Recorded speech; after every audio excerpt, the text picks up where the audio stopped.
Hey, what's going on, everybody? Let me know if y'all can hear everything fine. I got a really cool show going on tonight. I'm going to be going over some stuff with my boy Vale Delgato. He's my big guy over on X that I've been hanging out with all the time. Like I said, everybody coming in, thank you for coming, and please let me know how the audio is going. But yeah, we're going to be doing a really cool show tonight where we're going to go over the top 10 copes that most men go through. And y'all know this, especially if you're a guy that has been struggling with dating. You know you might be coping in a few ways. You know, you might be smoking that copium a little bit. So we're going to go over the different ways that guys, cope with dating and put off, maybe trying to get girls, or they just say they're not good because of XYZ. We're about to really expose all these fucking copes tonight. But yeah, let me go and jump over into the space with Vale. Where's my boy at? Start listening. I think that copium a little bit. So we're gonna go over the different ways that guys, cope with dating and put off, maybe trying to get girls, or they just say they're not good because of X. I hope I'm not gonna be able to hear myself the whole time.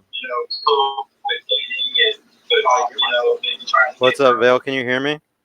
What's up, man? I can hear you, dude. I actually got you playing on my laptop next to me, so I'm going to turn that down. It's going to be us on here. Yeah, good deal, Pick. We'll make sure to turn it down. Hell yeah, dude. I'll make you co-host. That way there's no interruptions, and it's just going to be me and you as a speaker. Awesome, bro. We got it going. Is my audio coming through good? Oh, yeah, dude. I hear you loud and clear.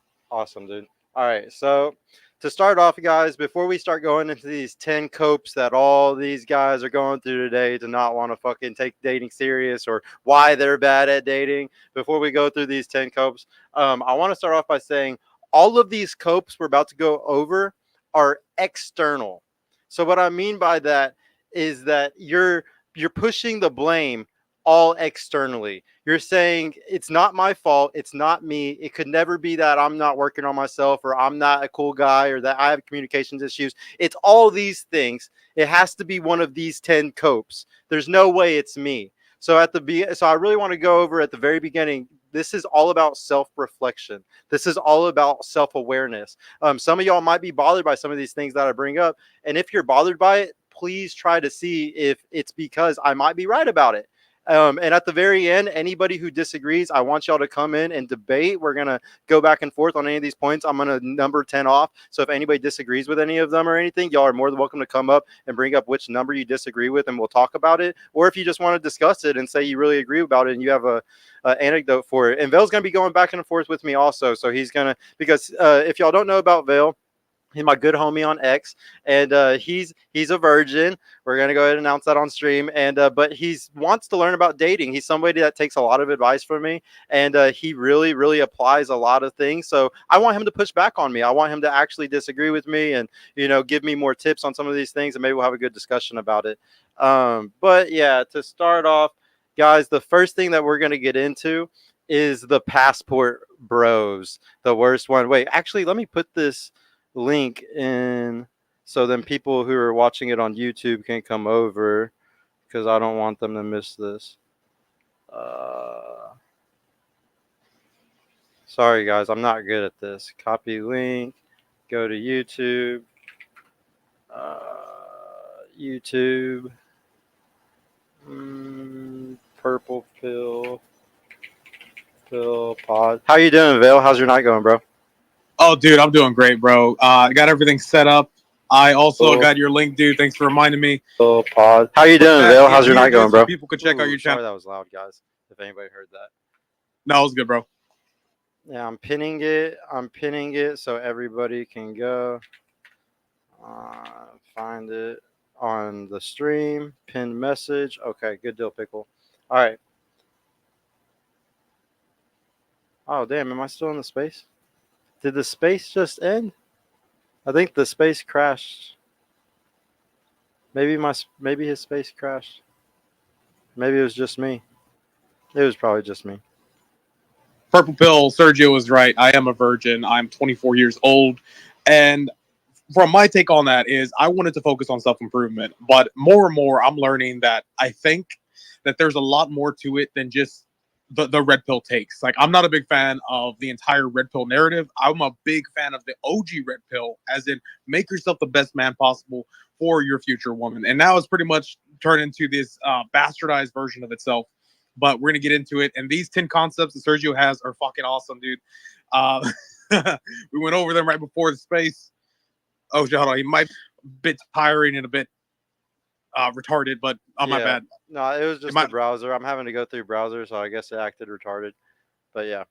am I able to say that, man? Like, are we able to swear in some way, or is like Yeah, dude, YouTube? I don't give a shit. We're moving all the way to X and Rumble soon, guys. Fuck YouTube. We're only staying Hell on yeah. YouTube until we have to get off. But yeah, guys, the first one that we're gonna go over, Vale, is Passport Bros. And I know you know a lot about Passport Bros. You're friends with some of the guys in the Red Pill community that talk about Passport Bros stuff. So, guys, the reason why Passport Bros is a cope is because there's a lot of really good women in America.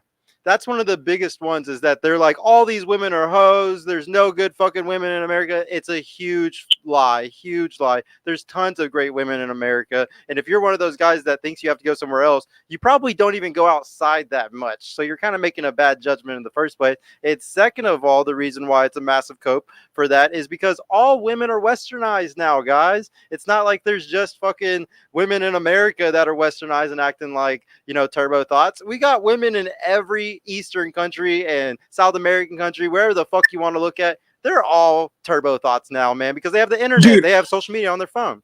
Yeah, what's up? dude, I don't see how these guys like don't realize that, right? And I don't know if I should bring it up right now. Like, my biggest issue with the Passport Bros, but like, dude, fuck, I'm gonna start like this, and then we can run with it. But bro, in the Passport Bros, they talk about like one of the reasons that they want to move on to like China or India or wherever they can get these girls is because like the money, like, oh, Western women are just money hungry.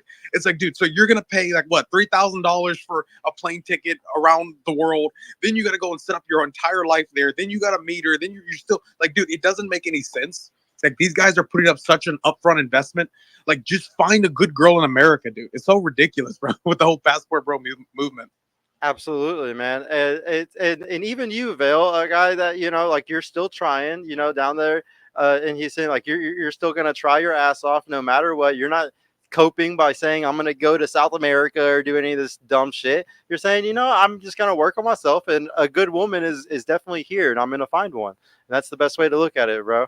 Next up, though, we're going to go into gym cells, everybody. Yeah, gym cells. I know some of y'all might really, really, really hate this one. And I get it, guys. I truly get it. Like, going to the gym is really healthy for you. Me going to the gym was one of the greatest parts of my journey. I'm very happy I started doing it this last year. So I'm not going to hate on the gym at all. But I will say some guys can use the gym as a cope. They'll be like, oh, none of these girls are actually that good because look how good I look and all these girls are ugly, or she doesn't go to the gym, or so she's ugly because that's ridiculous, bro. Just because you're a super big gym bro, I don't think that means that you just are cut off from women that don't go to the gym, because not everybody goes to the gym. If there's only 5 or 10% of the population max that goes to the gym, you're really cutting yourself off as a guy to very few women.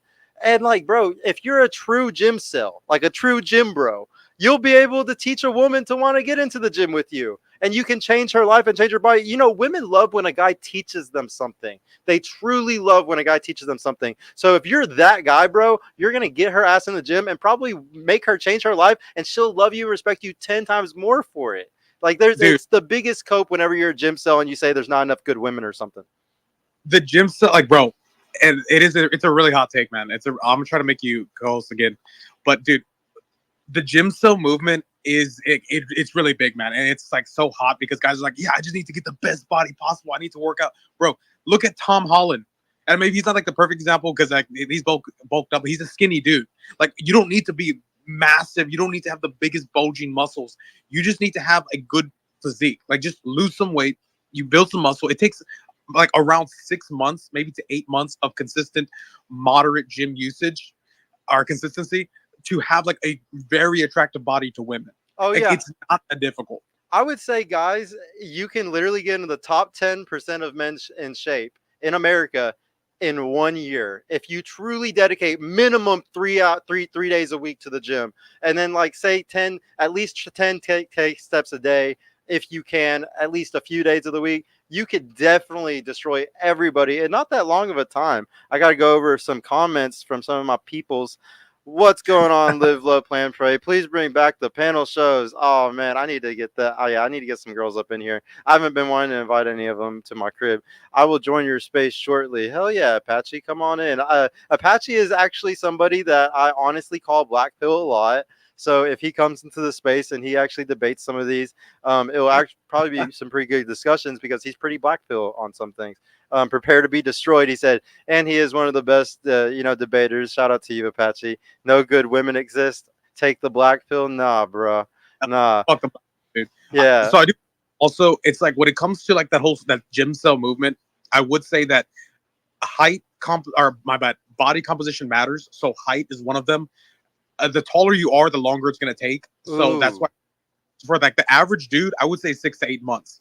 For a Yeah. tall dude, like 6 feet plus, you're gonna be looking around a year, maybe a year and 4 months. I didn't even think about that. Yeah, if you're a gym guy, it is going to take longer if you're a taller person. So keep that in consideration. Live love with the good on you shirts getting right and tight. I guarantee your lady loves it. Yeah, she does. Of course. I will own you. Okay, Apache. Come pull up, bro. Come pull up.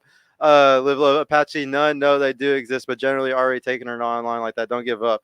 Yeah, man, there's good women out here. I will shove a black pill up your ass. He's saying that, guys, because I pulled a black suppository pill out of his ass.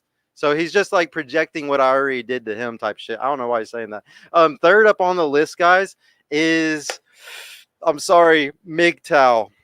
I'm not for men going their own way, guys. MGTOW is pretty fucking gay. I actually don't think there's a lot of things more gay than MGTOW. Saying like, yo, I'm just walking away from women forever. Like, and I understand it's not always that extreme. Like maybe they still spend some time with women or they pay for hookers or something like that. But that's nothing to fucking brag about, bro. Like, not at all. So I'm really not for the MGTOW. If you're a guy going your own way, it's because you took an L, you lost really hard, and now you feel the need to go your own way because you got your butt hurt that bad, bro. You got hit so hard that you're just like, I give up on the whole game.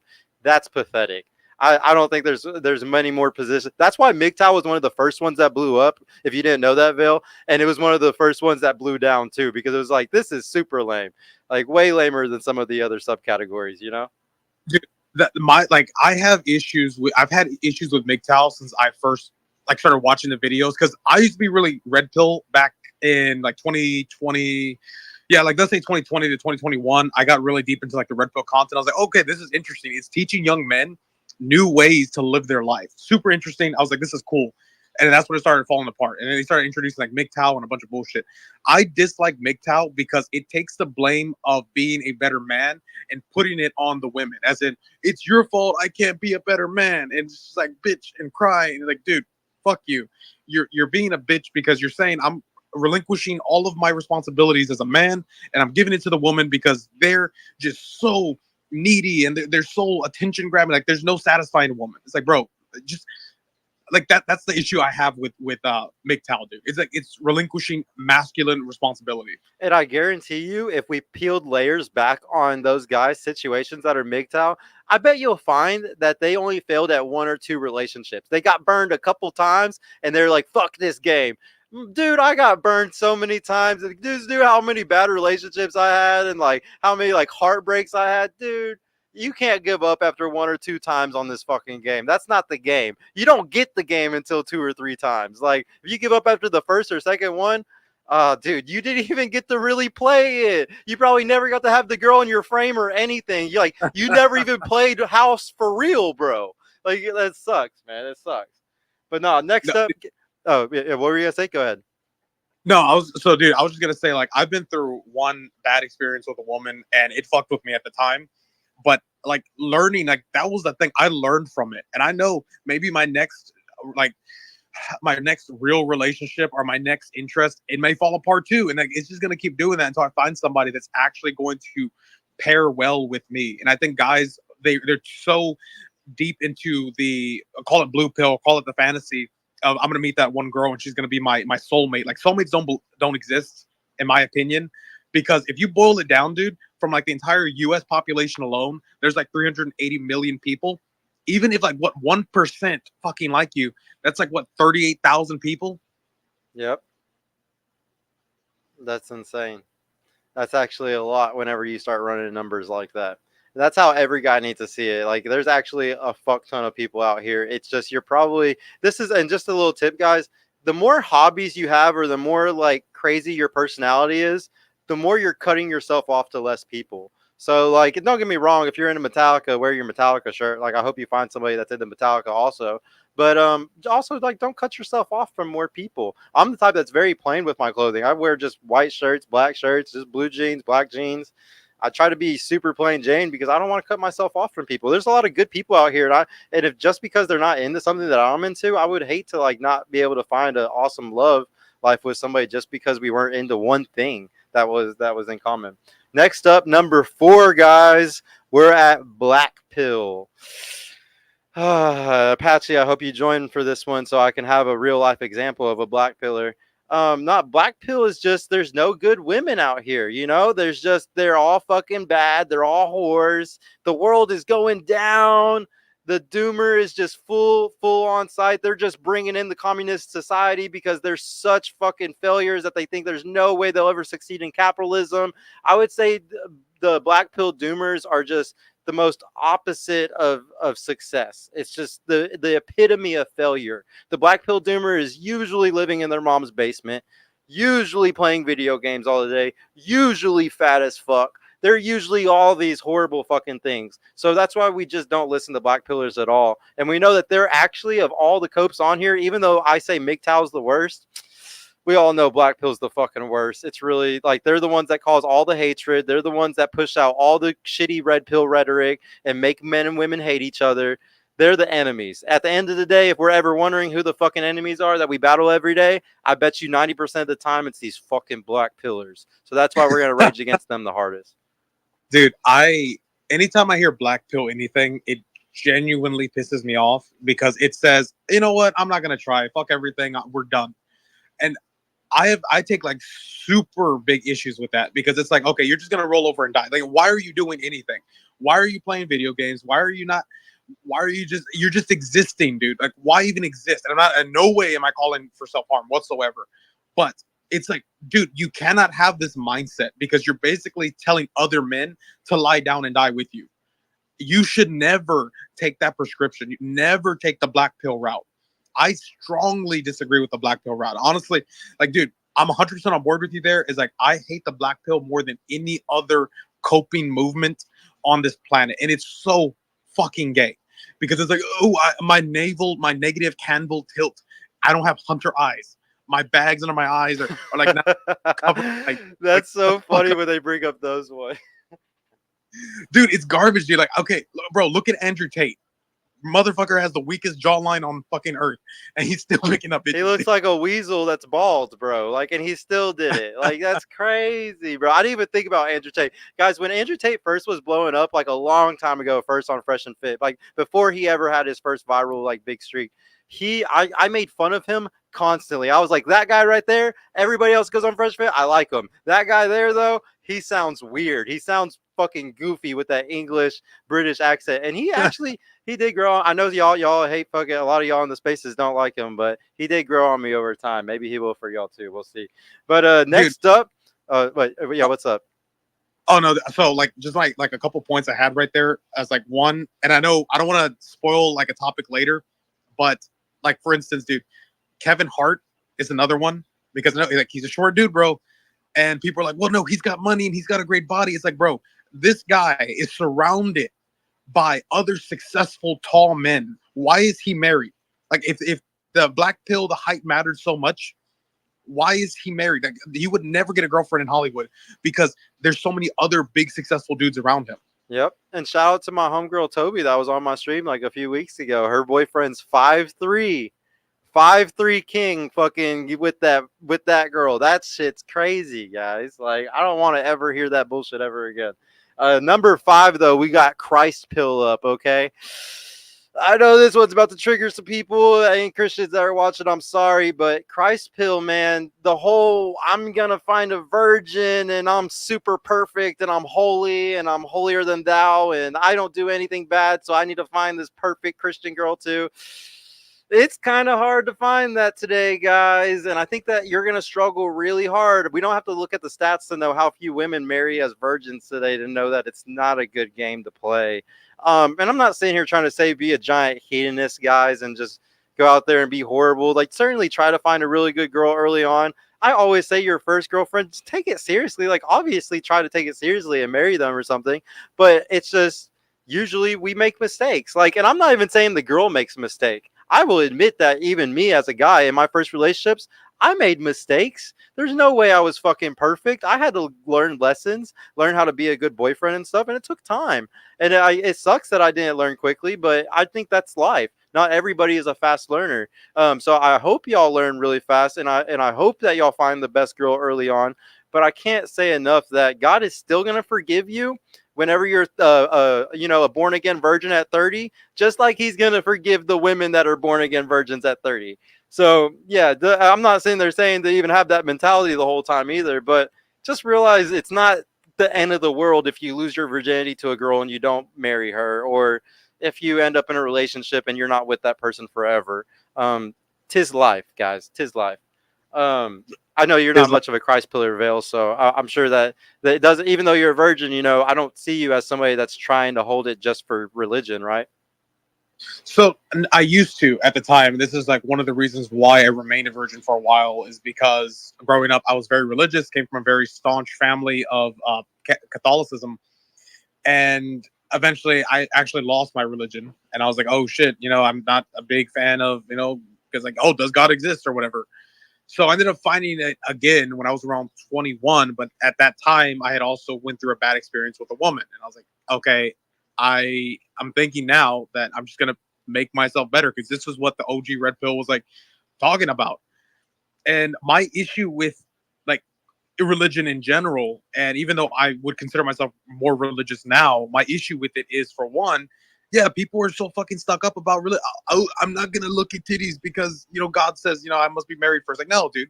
And another thing too, like when it comes to the women part, it's like, bro, all these dudes can sit here and cope about, yeah, she's a whore, she's never gonna get a guy, bro. There's porn stars getting married to Yep. like good dudes, bro. It makes no sense that they're just gonna sit there and call out these girls. And in reality, these girls are still going on getting married. Like, bro, just instead of focusing on them, you know what? Life isn't fair. They're gonna get married. Move on, make yourself better, and get another girl, dude, or get a better girl. You know what? Do not look at her body count. It makes no fucking sense to me. Yeah, it's not it's Gotta not it's not worth it when you're just learning, bros. Like, sometimes y'all just got to get out there and learn, and worrying about all the things that the red pill space talks about, it's just going to fuck your head up. Like, it's literally like you need to just go get experience, maybe read the evolutionary psychology books later on, but get some experience on the front end before you do any of that stuff, guys, because it can damage you learning those facts and not understanding women first, like not understanding them for real. Guys, next up on number 6, Number 6, we got looks maxers. Very close, very close to black pillars, but looks maxers are crazy about looks maxing. They're doing gum stuff to get their jaw bigger. They're getting surgery on their knees so they can grow taller. They're doing steroids or testosterone, whatever it takes to change their self aesthetically. Botox. Shit, I've seen them do nose stuff before. I've seen guys do all types of shit because they think looks are everything. And looks are not everything, guys. One of my favorite books by Dr. David Buss is Why Women Have Sex. And he brings up 237 different reasons why women have sex. And it is not always looks, guys. There's very attractive traits like being altruistic or, being kind, being charitable. There's all types of things that are actually attractive to women that you would never think on a first date. You doing these certain things would make a girl more attracted to you or something.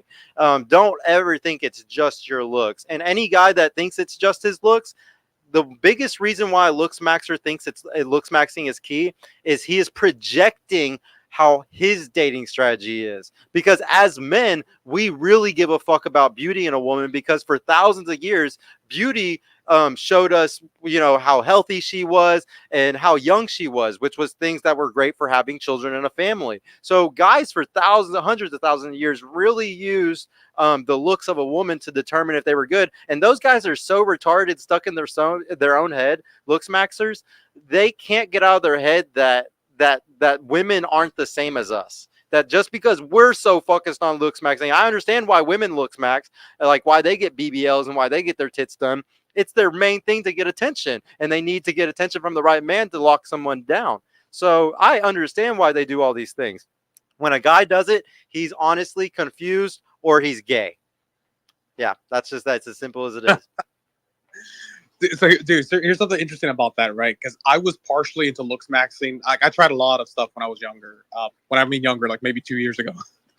But the issue is, like, after learning about it, you kind of understand, like, yeah, we really are different. It's like dudes see or have more respect for the guys with the biggest muscles, right? Women don't want dudes with mass. You look like a walking tumor, dude. You don't have, you don't have to be like this, like this hulking dude. They want a nice built guy. There's a reason why they're like swimmer bodies. Swimmer bodies like the most attractive body to women. And of course, a lot of dudes and a lot of black pillars will say, well, those statistics are favored because it's all women saying what they want. Women don't know what they want. It's like, dude, they're humans too. And I am no way a blue pilled simp, whatever people would call me for, like, oh, women have a brain. Like, well, yeah. It's like there's a lot of things that women don't care for. It's like women like dudes with short hair. A lot of Yep. and dudes like women with long hair. It's very different. But it's subtle. Like, for instance, a guy can have long hair and still be an attractive guy to women. But if he's like so focused on his hair, he's taking longer than her to get ready. That's gonna make her lose respect for you. That's when it's And too here's why I feminine. know this. Oh, go ahead. No, that's when it's too feminine. You're right. Yeah. Yeah, and here's how I know this. Okay, and anybody who's like, well, he's a virgin. Why is he giving his opinion on women? Dude, I lived with women my entire fucking life. Majority of my family was all women. Majority of my friends were all women. Call me feminized, feminazi, whatever you want to. Like, I have experience with women, just not in the dating market. But I still know what they want. It's like you observe. It's like watching documentaries, dude. Yeah, you actually got a higher rank than a lot of guys because at least you're around them. I feel really bad for the guys that don't have no sisters, no moms around them or anything. They're so screwed, and that shit's scary, man. That's those guys that we need to talk to the most because they're gonna be stuck black pill if we don't get them around some women and get them at least calibrated enough to be able to be around somebody. Next up, though, guys, number 7, we got money maxers. Okay, this is the worst, bro. Oh my god, the beta bucks that wants to be the beta bucks. Oh my god, this got to be like literally one of the worst ones on the list because a guy who wants to be like money guy first, it's like simping is in his blood. It's like literally in his DNA. He's such a simp. He wants to buy her food or like give gifts to women so much that he's like already planning, oh, fuck every other strategy. I'm just going to make as much money as I can so I can basically buy a bride. Like, it's literally probably the most toxic one. I feel bad for these guys almost the most because they get finessed the hardest, dude. These are the guys, honestly, guys, because guys usually if they ever off themselves or do anything like that, it's because they do something called zeroing out. And I truly believe these are the type of guys that are highest likely to zero out because they're going to end up spending everything they have to keep a woman around them. And that's just going to destroy their life, literally. I truly think money maxing is one of the ones that's going to be pushed the hardest because everybody's like, you got to be a provider. I used to be this guy. When I first started my channel, I was constantly like, fuck everything else. Provision is everything. And I don't believe that way anymore, guys, because if you have a girl, whenever you have all that money, you don't know if she's with you for just the money or with you because of you. If you do have money when you get with her, you need to lose it all and see if she stays with you after you lose it all, because that's the ultimate fucking thing. Either that or you need to, she needs to get with you early in the race and y'all, climb the mountain of life together. And honestly though, if I'm going to be honest, guys, that is the guy's strategy to do that. But I will be honest, for ladies, I don't think it's always good for ladies to do build a man. I think sometimes when a woman does build a man, you might bet wrong. So any ladies listening or watching, I want y'all to know that's not always y'all's strategy, because men and women have two different strategies. And maybe it is better to find a guy at the finish line, as we would say, just to be safe. But yeah, next up though, I got. Oh, dude. Oh, Oh yeah, or bro. what were you gonna say about money maxing? You got something? Yeah, my bad, man. Because like, dude, that one hurts. Okay, that money maxing. Because I strong again. Like I said, I tried a lot of bullshit when I was. Is that one of the ones that you sometimes cope with a little bit, like because you know that money would make it easier to date? Because like we would be, let's be honest here, guys, it's impossible to date today if you don't have like a pretty good amount of money. Like you got to Yeah, have like a decent check to be able to pay all your bills and take bitches on dates. dude, this one, and this is a big one for me because I still cope with it because I still believe, and I'm working on this now. I'm starting to realize that, you know what, fuck the money. It's more about learning. And now I'm not saying entirely fuck the money. You do need money, but to say I'm gonna wait until I'm a millionaire, I'm a billionaire, and then I'm finally gonna get my first girlfriend, dude, no. And that it's such an issue and it's such a hindrance, like for other development. You're putting all your chips in one basket, or eggs in one basket, solely focusing in on the money, and you're lacking everywhere else. There's so many other important things that make a guy desirable other than just the money. Having a nice physique, having a good personality, being having a purpose. If your whole purpose is to make money, to give her that money, dude, you're attracting a gold digger. It's not Mm-mm. it's not gonna end well for you. She's gonna be And a red flag, guys. You don't want the red flags bro, there are attractive women getting impregnated by fucking brokies, dude. Andrew Tate's talking about brokey all the time. Like, all the brokies are over time, there bro. populating the world. All the time, guys. If you ever think that that's the only thing that she's gonna keep your baby from, it's not. Some women will do anything to have your child. And also, guys, whenever it comes to the beta buxton or trying to be the money guy, you're ultimately you're giving all the power to women when you do stuff like that, because the whole thing that gives you power is you saying no.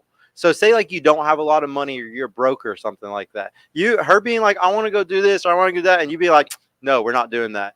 It makes her respect you more. Like a guy who just says yes, yes, yes, yes, yes, yes, yes, yes, yes to everything a woman says, they get walked all over. So at the end of the day, it's to protect yourself, to have a spine. And sometimes being frugal or being, having some humility really helps you in dating in the end, just because like you having the money to pay for a bunch of shit, just it doesn't help the relationship. It doesn't help the girl. It doesn't help you.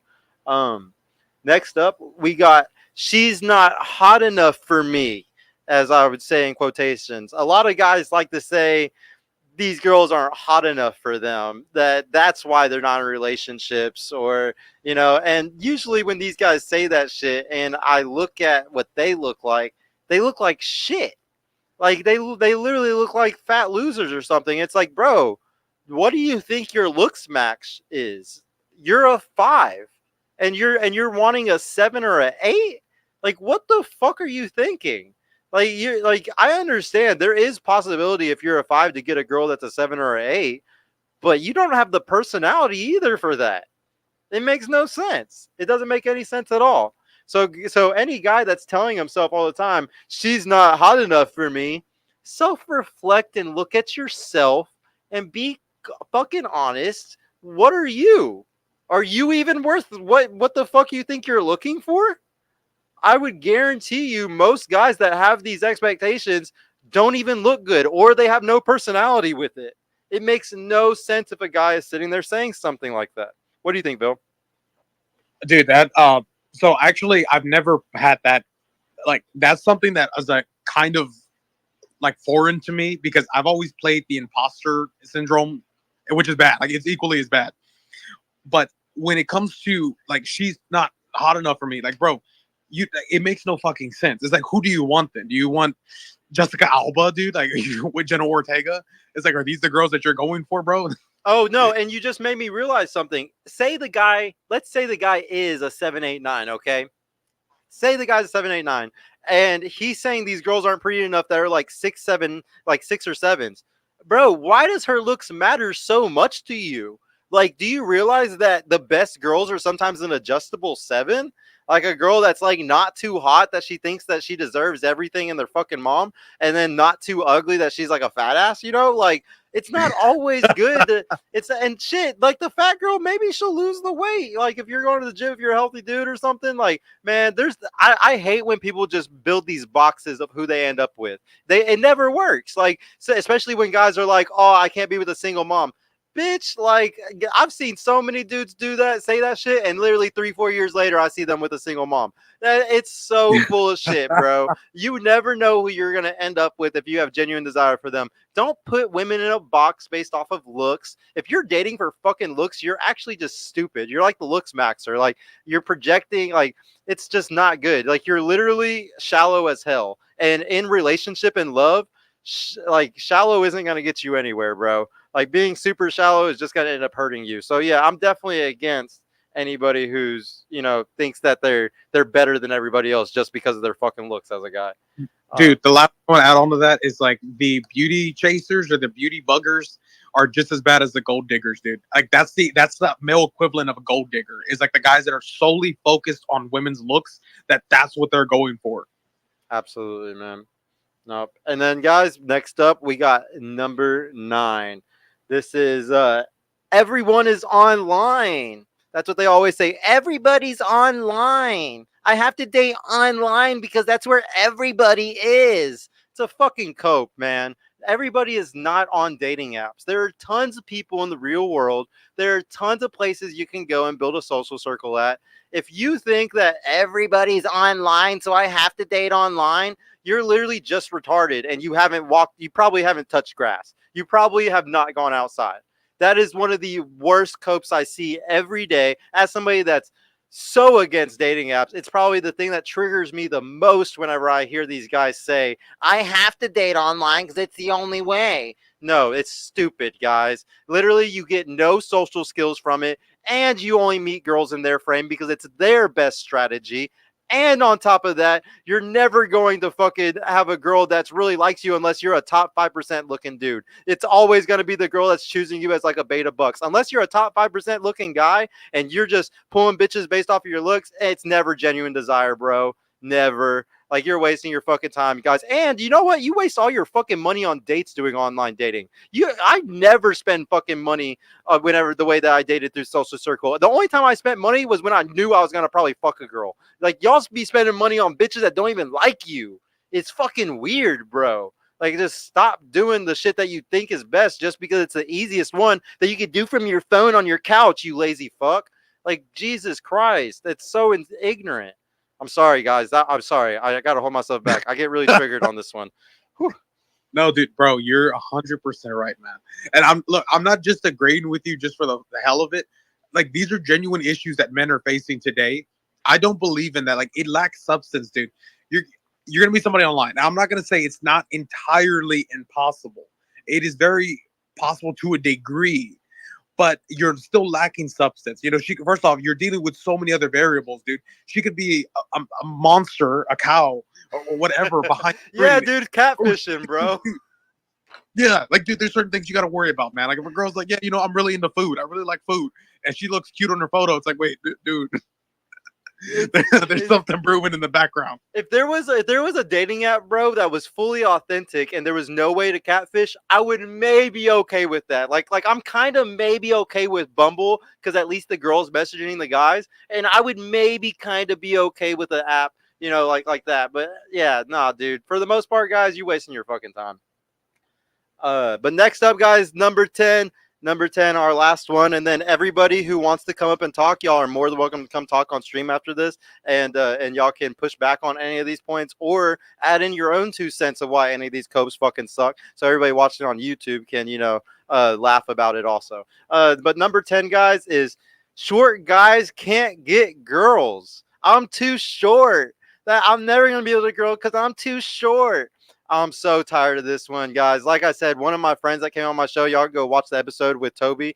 She's not an ugly girl. She's definitely very, very nice looking. She's a model. Like she makes very good money off of her body. She has a BBL and fake tits. Like she's fully done. That she's with a 5'3" dude. Okay. Now, don't get me wrong. Is this 5'3" dude thug maxing a little bit? Yeah, he's thug maxing. He even has a little bit of a belly too. He's not some big fucking muscly 5'3" dude either. He's not. He's that. So that just goes to show, man. It's even 5'3" dudes that aren't gym bros still getting girls. And I'm not even talking just regular girls, like girls that some of y'all would consider fucking 8, 9s, and 10s.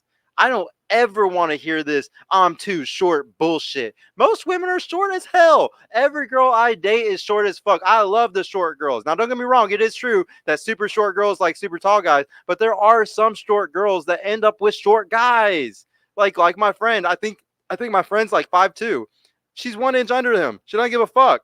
He's that guy. He's that guy in the neighborhood, around everybody when they go to the club together and shit. He's that guy. She don't give a fuck how tall he is. Nobody's gonna fuck with him. Like y'all really don't understand that y'all have no confidence if you're short and you think you're just fucked. And the things that you can do as a short guy to get confidence is you go play sports that are good for short people. So paintball is awesome for this. The best paintball players in the world are fucking midgets, okay? So you can literally go dominate in a sport like that. You can get into boxing, one of the best sports for short guys, the best boxers in the fucking world, short as hell. And you would be able to defend yourself and beat the shit out of people, and everybody would be scared of you. You would get respect out the ass. The fact that guys don't have confidence when they're short, it's because they're not leveraging that thing about them. It's just like what I was talking about with Atomic Habits earlier. If you were Michael Phelps, born with those shoulders and hands, you become a fucking swimmer. If you're 5'3", do what the fuck 5'3" guys do to fucking rock the world and kill it. Don't sit there and just cry about it or do something. Go play basketball like a fucking idiot. Like, come on. But yeah, that's it for my 10th one. What do you think, Bill? Dude, that short guy thing is like the most bullshit I've ever seen, like I've ever heard. Because in reality, bro, it's like these guys are just not playing to their strengths. Like that's all it is.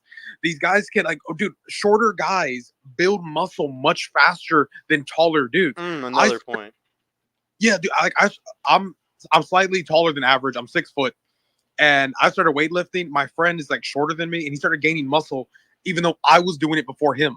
And I'm like, damn, dude, and he's like 5'9" ish, right? And like you can tell the difference, or maybe 5'7", somewhere around there. But you can tell he's building it faster, and it's like, dude, it's a cheat code, bro. It's a cheat. I don't care what anybody says. It can be a cheat code if you frame it that way. Another thing too, dude, is like with the girls' height. Like I personally do like short girls, but I also like tall girls. I think that they both have like this exquisite taste to each one. Okay, like in like preferences. Okay, I think Bill dudes wants a tall girl. Okay, everybody knows now. Some dudes get intimidated by having a tall girl, and I think it's ridiculous. If she's like maybe like 7 feet tall, it kind of gets awkward. But even women would kind of be off about like a 7 foot dude. Yep. No, 1,000%. Guys, so right before we bring y'all up, I'm just give a little spiel right here at the end. Everything every time a guy says any of these things, it's just an excuse to put in the work, okay? Every one of these fucking 10 things I just brought up, they're absolute excuses. It's that simple. They are fucking excuses to not put in the work and to not go get the experience that you need as a man.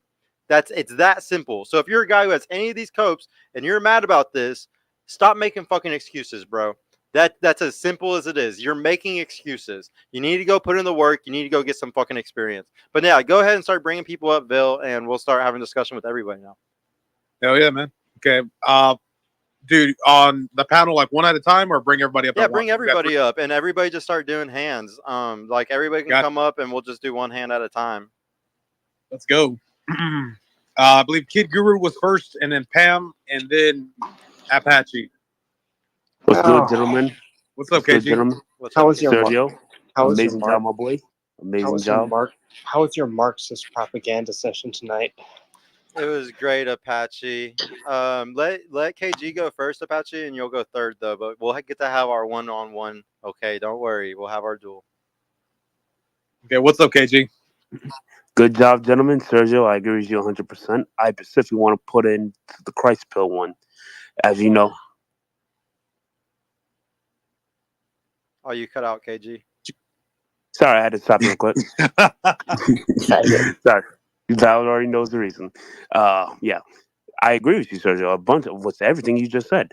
I'll say this for the Christ pill one, and I agree with you. Too many dudes are going to religion, but not getting the experience they need. Like they're going blind. Like, oh, I'll get a virgin. Like you know me, I want the virgin too, but I'm not unrealistic. I'm like, I would prefer a virgin, but I'll take a girl who has one or two bodies.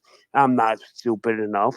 It's like, will I get the virgin? I don't know. I would like the virgin, but I know I should probably like be. I should know my way around running. I should probably know my way around the world and everything.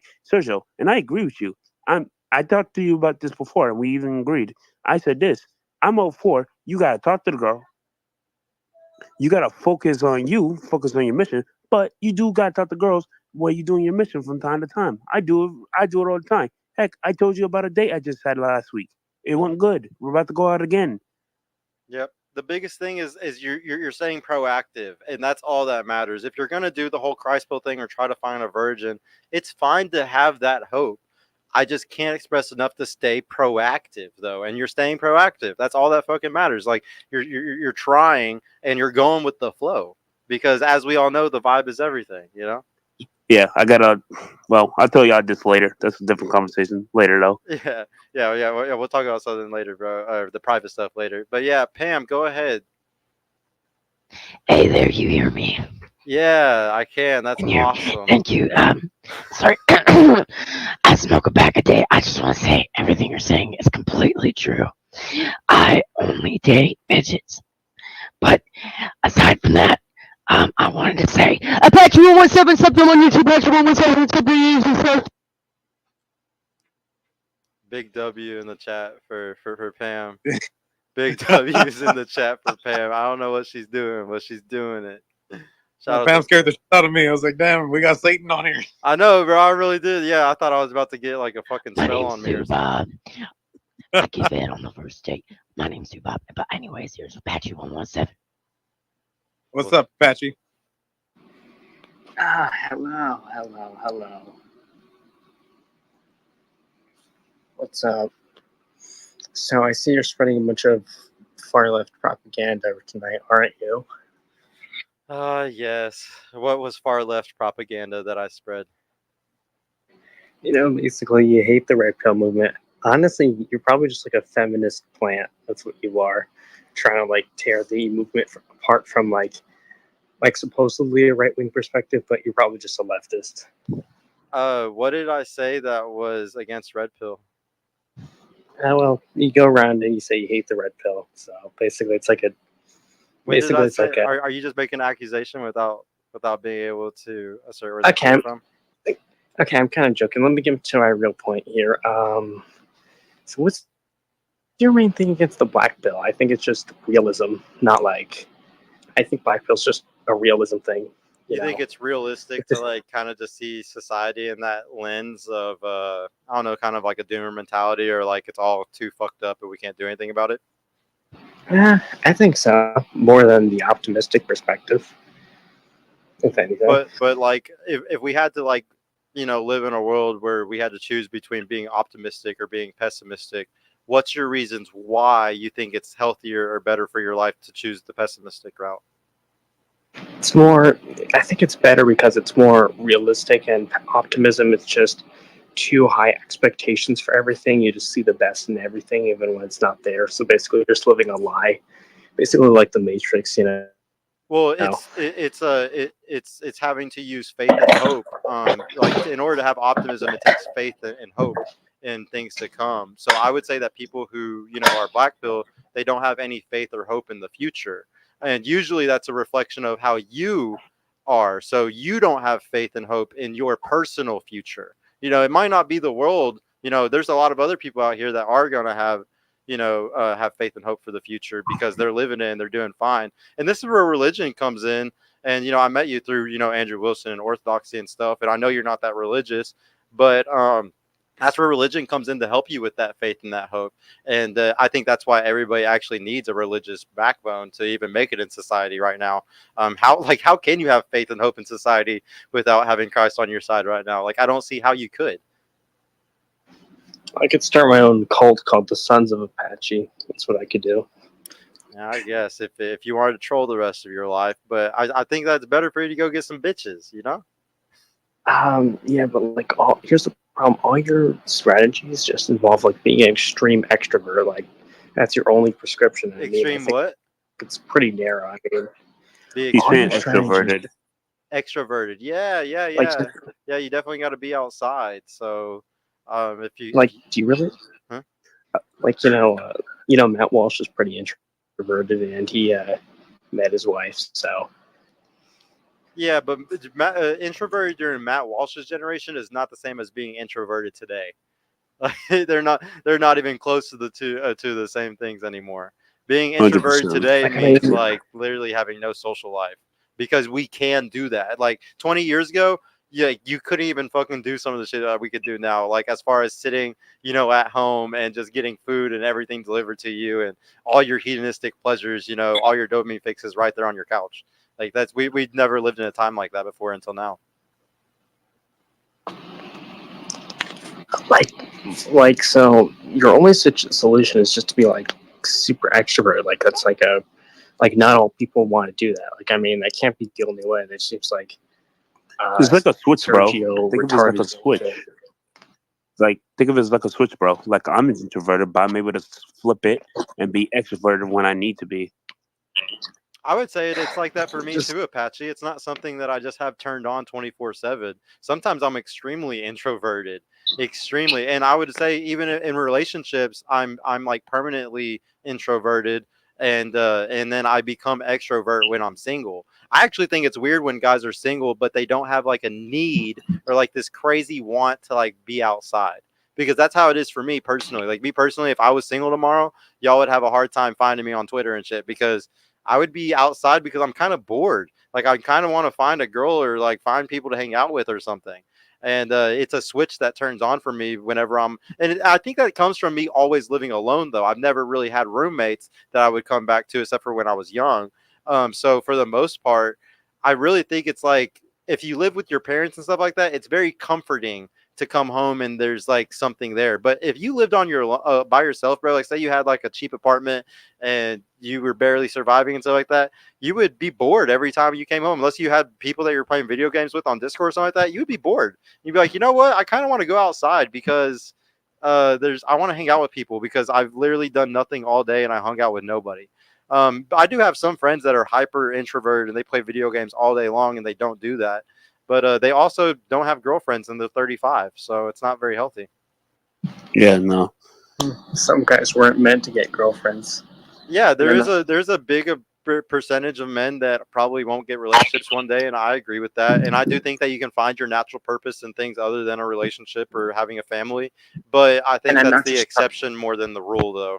That's and definitely I'm the not just exception. talking about and I'm not just talking about the faggots either. So Yeah. I mean, You know what I think, honestly? So the introverts of today that don't have girlfriends and stay inside all the time, they were supposed to be monks if we didn't have the internet, right? Yep. So you know how there's so many monks each generation and now they just kind of stopped? And nuns too. The nun population's come down. So I feel like I could there's a certain population that are meant to be asexual and not reproduce, but because we have the internet, that's I'm disruptive, not right? here's the thing, I'm not asexual either. I'm not like a fucking LGBT fag person. I'm very heterosexual, so it's I'm not not like I talking. don't have I'm not talking about you, Apache. I'm talking about others. But I know you're young, bro. But like being 40 and not having a girlfriend's weird. It's weird. Even a booty call. But If you're not doing anything, if you're not doing anything, yeah, at least you got to be doing something, bro. Do something but productive. but the incels today who have a lot of hatred were supposed to be monks probably a century ago. If they were born a century ago, they'd definitely be fucking monks. I mean, like seriously, and that thought isn't wild because look at the decline in nuns and monks right now. Just because religion is in decline, they have no reason to become monks. What are they Hey, going to do? Go to I'm a a movie monastery for guru. 4chan or whatever? The Hmm? the problem is like when you deep dive philosophy and even Christianity to an extent, depending on what frame you look at it from. When you deep dive these things, they make you black pill. Like the way to just see No, the no, no, way no, that no. reality is, it can kind of black pill I you sometimes. respect. I can respect monks. And I've met monks. I respect them because it takes a lot for them to sacrifice a big part of their lives, all of the rest of their lives, all right? Because they usually start out young. But now Yeah, we they have the usually internet. start out very young, We ha- so it we doesn't we affect them. have a plethora of information. We have, and we haven't had this before. So there's going to be more people not becoming monks, but becoming monks in their own right. So like, okay, they wouldn't take a vow of silence, but they'd be on the internet all the time, right? Hmm. They like to be in a closed environment, don't like to be around people, but they're inside their house all day. Things like that. If we didn't have that today, and we didn't have the internet, I'm betting you $1 million they would have been a monk in a past life, or if they were placed in another time frame. So that's why I think the internet's like evil. I really do. Without monks and nuns, I feel like there's nobody to pray for our salvation, and we can all, perish. That that's a funny little theory you have there. Why everything's messed up. Have you ever seen the movie the something of Dr. Parnassus? I can't remember. I can't remember what it's called. Something of Dr. Parnassus. It's where Heath Ledger actually died in the middle of making the movie, and like three other actors had to come in and write it with them. It's one of my favorite movies. But in that movie, they talk about exactly what you just said. How there's like no more spiritual beings like doing those things, Yeah. and if they're not there to like keep equilibrium with the universe, we're all screwed. Well, if you Yeah. think about it like this, everyone has energy. Your thoughts push out energy. Any action you do, there's a meaning behind it. It like that is a proven fact. Everything has energy. It is not created nor destroyed. Okay, that is like the first rule of physics. Now, your thoughts and actions and everything that you have about you and the way you feel, right, all have energy. Now, if there's no pure energy being created through people, and I hate to say this, but monks and nuns were kind of, I believe, were used as a placeholder for people who lived evil lives. So they basically lived a pure life all throughout their lives, sacrificing shit because so and so wanted to go kill their firstborn, right? 100 fucking years ago, and now today you see so much more hedonism and hedonism, sorry, and I wouldn't say blasphemy, but like the most evil shit. So someone without a moral compass killing their kids, like Charlie, oh no, Daybell, Lori Daybell, all of that shit. Sorry.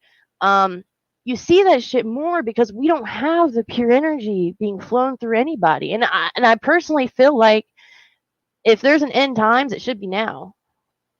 And if it's not going to happen, it should because it's like what life is worth living if everything you need to learn is right in front of you. Other people has learned their lives for you, learned your life for you, right? So that's why people need to stay off the internet a little bit. Just have that barrier. Pam, so I'll actually disagree and agree with you to an extent. Like, for instance, I don't think people should stay off the internet because the internet has revolutionized humanity. I mean, people can create businesses, make billions, and spread information faster than any period of time ever before us. And it's only going to keep developing. There's no stopping it. Now, what I say is, or I agree with you, is that definitely we need community. We need people to understand each other and actually put forth an effort into pushing a better future for each other. It's Like, not going to that's be a where I good agree with you. future. What Is happened, what man? I'm saying. You can't have both. You're gonna have one or the other. So I'm gonna let other people speak though. But anyways, just think on that. You I mean, bitch. Okay. bitch. Yeah, thank you. Wait, so what I wanted to say Welcome. about more about the black pill, right? I just think the black pill, at least from my perspective, it's just in terms of data specific. Did he cut out for you? Yeah, he cut off from me too. I thought it was just me. Patchy, you cut out. Yeah, I think his Yeah, voice is so soft that the damn thing couldn't carry it no more. What's up, Yeah, chicken? speak up a little bit, Apache. I can barely hear you. Say it with your chest. Say it with your chest, boy. Or maybe his thing lagged out or something. Chicken, you can go if his thing went. I don't know. I can't see hands or anything, Vale. So you have to like help me out with this. There is no I got hands, you. bro. There's no hands, so we just gotta. Chicken, what did you Chicken think of KG. everything? What did you think of the black pillars and stuff? I caught the last of it. I had to deal with some stuff at the house, so I wasn't able to catch the beginning. What I sounded, what you said sounded good, at the end. But and then like when you had folks come up and start talking, I was kind of laughing at them. But other than that, everything was great. You laugh at me, chicken? Apache, are you trying to talk while he is talking? Can you try again? What's wrong? Definitely not you, KG. Hold on, Apache. Nah, I'm wait, messing with you, bro. hold on. Okay, so KG, Apache. All right, so what I was yeah, going to say is you- I don't really see what your problem with the black pill is in terms of dating. I just think Hold it's a on. realization that you're not going to get the girl at that point. So I just think it's, I think basically the opposition is basically just a bunch of liberal, gay, blue-pilled feminism. Yeah, but the problem is that all throughout You're- history, when we had the black pill going down, we didn't have a bunch of people hating women over it. Yeah. Like they just accepted the reality of they wasn't going to procreate. You know what I mean? They wasn't like, oh, that other species is a bastard. So it's like they didn't take that road. You know what I'm saying? They didn't blame all the women because they didn't get with them back in the day. 60% of the men throughout history did not have children. You understand that? They did not carry on their lineage. 60%. That is a huge number, especially when most of the times we didn't have birth control. So you have to understand that that's kind of how that goes. You know what I'm saying? They wasn't mad at women over it. He's gone, chicken. Yeah, he cries a lot. That chick was way tougher than him. I don't know, that damn chick, she had way more balls than that guy. Man, I'll say this to his point. What he just said, like that just sounds like more like red pill, black pills. Like there is no hope. There's nothing left. It's like as Sergio said, like I've been through the ringer. I told you the story about something, Me Too, all that nonsense. I've been through it. I have every reason to say, yeah, no, I'm never going to be with a woman ever again. But no, I'm not gonna let one female mess up my experience with other girls. It's like, nah. I mean, heck, I'll be honest. I'll tell you this now. There was a girl I was about to marry. I was going to marry her in the future. Didn't work out. I was sad. Wound still fresh, but I got over it. I moved on. That's the way life goes. There you go. Nah, what's up, Short Stack? You coming up? Did you have something to say? Yeah, so Nafi posted a fucking space called Z Pill, and I'm like, bruh, you're not rewording the narrative of Black Pill to your fucking ideal. Like, it's not gonna happen. It's Black Pill for a reason. You leave it at that. And what's crazy was he just opened up the space as Val did. So I would just want him to take that as a really bad take. Yeah, he told me about this space. He made it last week though. He was sending me to. I'm sure he did. What is it? I kind of want to understand about the topic at hand. So common copes, like using like a way to like kind of use the copium for their narrative. I'm trying to make sure I kind of got a good Yeah, about. basically. Yeah, basically what we were going over was I had a list of 10 different ways that guys cope with why they suck at dating or why they're not dating or just why they're not getting women or whatever it is. And we just went over 10 different ones. And Nafi definitely did have his face started first, but I wanted to do this show tonight and I didn't give a shit if I was stacking at the same time of his, so I still did it. Yeah, fuck the minority. Yeah, and we'll, Especially with a bad Hey, I fucking... am the minority, Short Stack. Well, I'm talking about We're all minority spaces. Fuck the minority spaces. There you go. And just so everybody knows, like we'll be doing, so everybody that's watching on YouTube and stuff, we will be doing these streams like at least once a week. I'm gonna try to do this with Vale, where we go over 10 different things, and I'm going to try to do even more streams whenever I drop my course here on 4/24/24, which everybody be prepared for. So whenever I drop that, I'm going to be doing way more streams, breaking down the 7x7x7, the hobbies, the jobs, and the side jobs to make you build a social circle of women easier. Yeah. Well, I'm glad to be back on the podcast, technically. I mean, shit, third time running. So, Yeah, shout out. Yeah, everybody who's been watching for a long time, y'all would see Short Stack from actually being on the real podcast. So it's pretty funny seeing her now here on the virtual one. I think overall, I'm pretty okay with my take about, you know, how I've personally used cheating and I shouldn't have done that. And I've learned from it, and now I'm in a happy fucking relationship. So overall, like, bruh, I learned my lesson, obviously, and I ain't gonna do it again. So, I think the one cope I want to do is not necessarily from like poor old pity me. I want to see why red pills use the cope of, oh, I just popped this girl's virginity and I just left her for dead. Are you saying like more like whenever they have sex with a girl and then like they call her a hoe afterwards? Or are you saying specifically like a guy takes a girl's virginity and is like, all right, bye? Kind of, sort of. And then I need to get with you personally because I went to someone specific Discord and they try to surrogate me, but Pearl's in the Discord. So I'm like, okay, just because I'm an active Discord user, you're going to remove me, but you're not going to remove Pearl because of your boy locker talk. So I've got like screenshots and everything to prove it. So I'll get with you later on that. But overall, yeah, pretty much the narrative is using that, oh, I just popped this girl virginity, and it was amazing, you know, using the, huffing on the trophy pretty much. Well, I and mean, using that to kind of boost the ego. well, I mean, like guys feel good taking a virginity period because if I'm being 100% honest here, 95% of dudes probably are never going to take a girl's virginity. Like most guys are never going to achieve something like that. So I think that the guy who's getting that, he's obviously, you know, either a player or he gets girls in some way. And if he has a body count of like 5 or 10 or like way more than that girl, he might not really be taking her seriously. Like he literally does want to take her virginity to be able to say like, yeah, I got her V card. And yeah, he's trying to run off after that. And that's why girls have to be so careful with their discernment, especially when losing their virginity if they want to. And I would say this is why actually, if you talk to most girls today, like 9 out of 10, they would probably say their virginity wasn't a very special thing. It was with like one of those guys that wasn't special or something, or maybe he did that to her. And I would say it's like it's extremely common, sadly. No, I agree. Taking that first time should not be like a triumph. It should just be like a respect. Because someone trusted you enough to take that.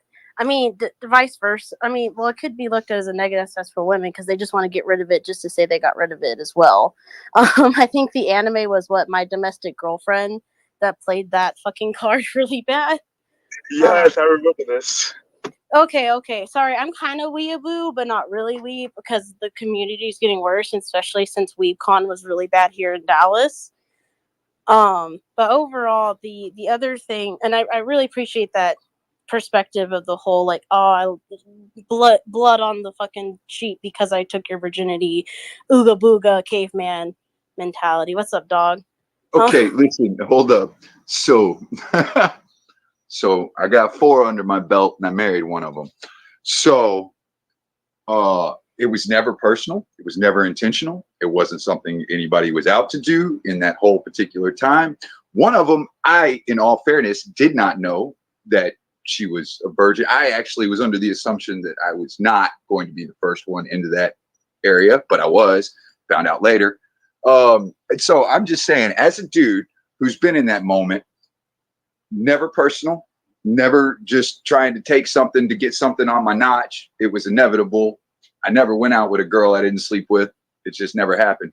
So I just want you to know that not all dudes who wind up with virgins intentionally go out to take a V card. That's not the point. Of course, and by all means, but they're using it. I mean, first of all, that's no one's business who's virginity you just took, and then second of all, if you're a real gentleman, you don't say your triumphs and like I send the DM to Sergio, but in context, it's like, oh, this sweet little girl, I just took her virginity, and it made me feel like I tried to like not do the woman card and be like, oh my god, that's gross.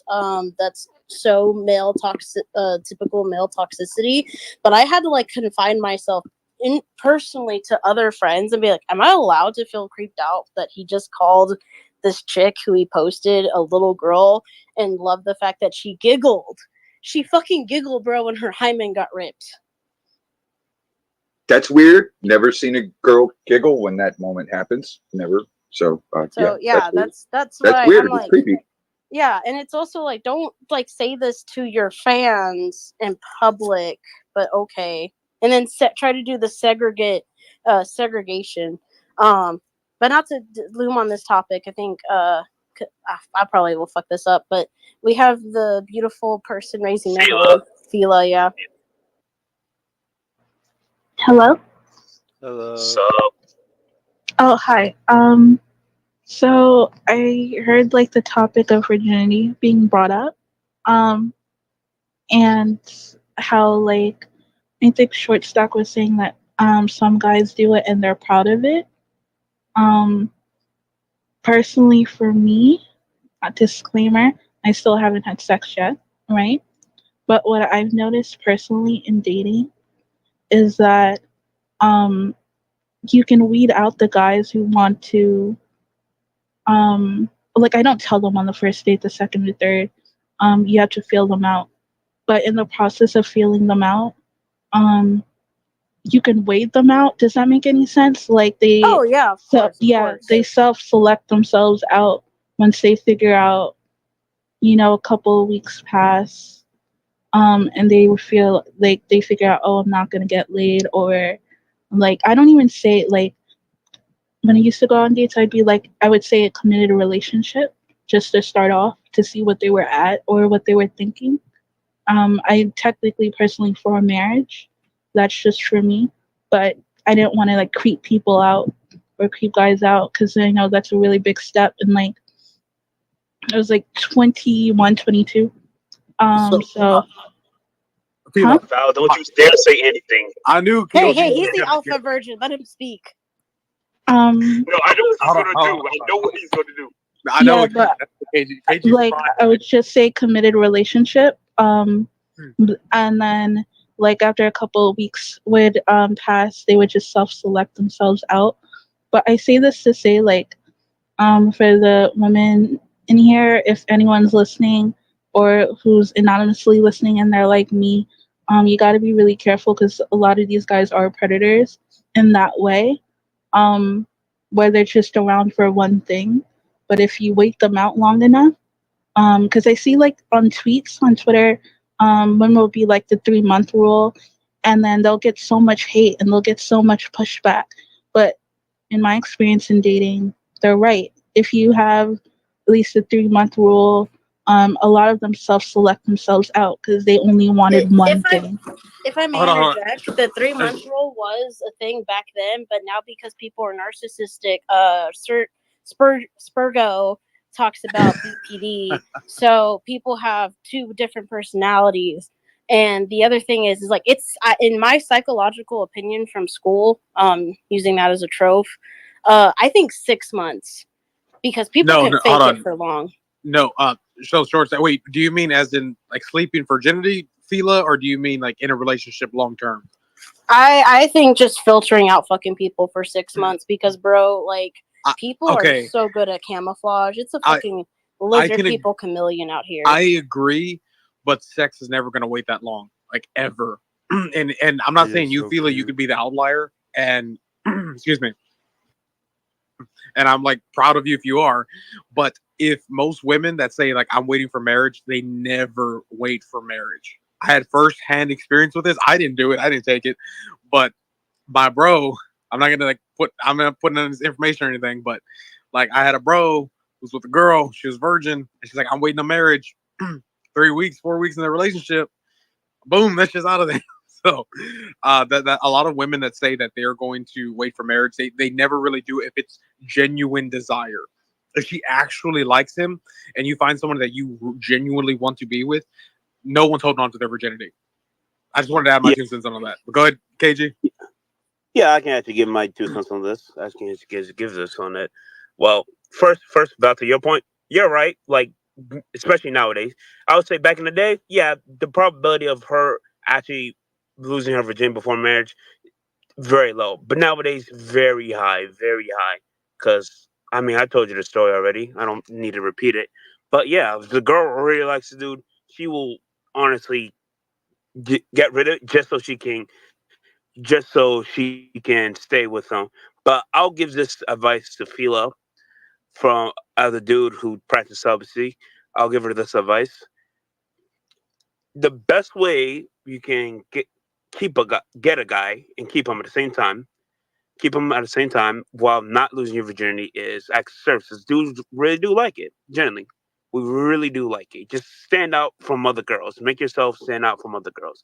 Basically, a pick me, I would say, but what people like to call it. Sergio, chime in if you disagree with me. Dude, don't give good advice to your girl, man. She's gonna go use it on some dude, bro. Keep those secrets to yourself until the Well, next we're dating giving simulator. secrets for the women. I mean, equal rights, equal fights, right?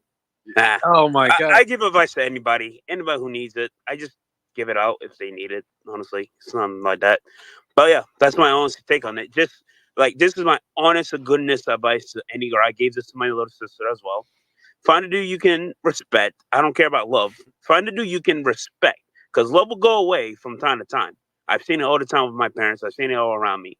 But love will, but respect will stay there if it's consistent. But I also say this, ladies, try to keep your virginity. It does actually make you stand out a bit more, and just do acts of services. Do just appreciate so much if we get acts of services. Honestly, we will take that. Aren't you If forgetting reassurance as well? Because men really love reassurance. Besides, along with paternity, yeah, yeah. yeah, yeah, of course. But I'll say this real quick. Yeah, Philo, that's my advice to you. Just do acts of services. Like say like you go to his house and you see that he's always busy. Go cook him a meal, or I don't know, Yeah, clean up I his don't space. go to their house. Yeah, but I get what you're saying. Yeah, I'm just using that example. I mean, I've Hold always said on. this. I gotta The ask Sergio, why are you waving the green flag? Because it's a green flag. He's saying a correct thing, bro. Like the thing is, even this is good advice, even for girls that sleep around too. Because even girls that Yep. say that like do have sex on the first date, the way that you provide value to a guy other than your vagina, whether you're a virgin or not, is through acts of service. That's the only other way that you provide value. And it's the same for a guy. It's like, would you like a guy that just does absolutely nothing? Like there's no value exchange? No, you wouldn't. So it's just like it's really good whenever people, understand that their role is more than their vagina for Yeah. women. see, the virgin does know something at least. Yeah, no, dude. Like I said, you give out at times, bro. You have your good tidbits, man. And I would say this personally, bro. A lot of dudes, and this goes back to, I believe it was, you know what? I think it goes pairs well with the two copes of gym cell and looks maxing, because these dudes will try to max out their outer layer, but inside they're hollow. There's nothing interesting about them.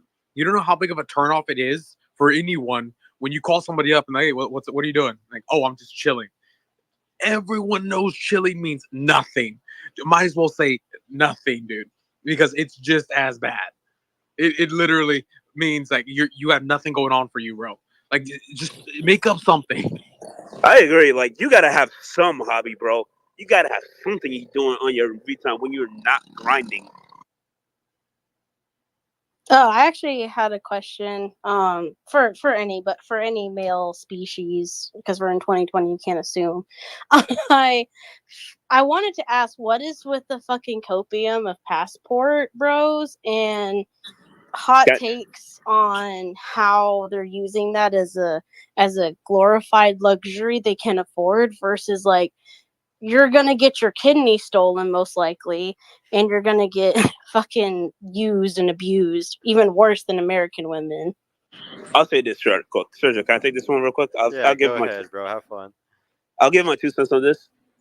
Passport Bros is like which Sergio? It's like the what was it called, Sergio? What did you call it? The money copium. It's a bit of that one. Oh, money. Yeah, it's kind of it's kind of money maxers. Like there's definitely like a beta bucks position. A guy who beta bucks, he gives up on every other aspect of reality as far as like going to the gym or becoming social, and he's just like, I'm just gonna fucking pay for it. Like it's tricking, and like we got to remember this. Everybody that's a simp eventually turns to a trick.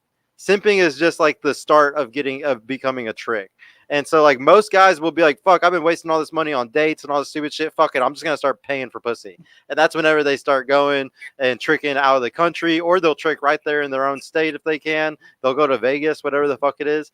And so you definitely have to watch out for, guys that do this, because I would consider them the most weak to their senses, where they're willing Omega to like pay males, for yeah. it to fix it. Now, don't get me wrong. Sometimes it's efficient, and some rich people would say this is the most efficient way to go about is tricking, but I'm heavily against it because you can't get genuine desire from it. Now, don't get me wrong. Once again, there might be some guys like that's a rapper and he pays for pussy, and that girl genuinely desires him and wants to fuck him while getting $1,000 for it.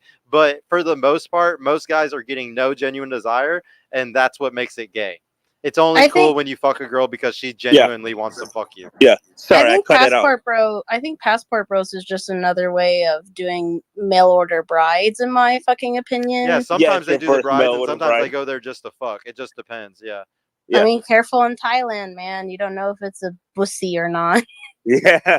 Well, Some bullshit. here's what I'll say about these passport bros. This is their what do you call it? Tantrum about how Western women are being at present time. This is them and how they throw their tantrum. It's like how they're like, you're not seeing what I'm saying, so I'm gonna prove to you people by going to get some foreign chick. And it's all like that in their head. You know what I'm saying? So it's like they're just crying when they do that. So that's Agreed. kind of like what that is. Yeah. Definitely I'll give agree. them one small caveat though. I'll give them one small caveat, Sergio on chicken. There are, and this is just a small minority though. You do have some who will go there just generally looking for a wife and to start a family so they don't get clipped by the government of America. I get that, but I just always say try to find a girl here at least. And if you really want to get married, if you genuinely want to get married, go do it in another country and then come back to America, I guess.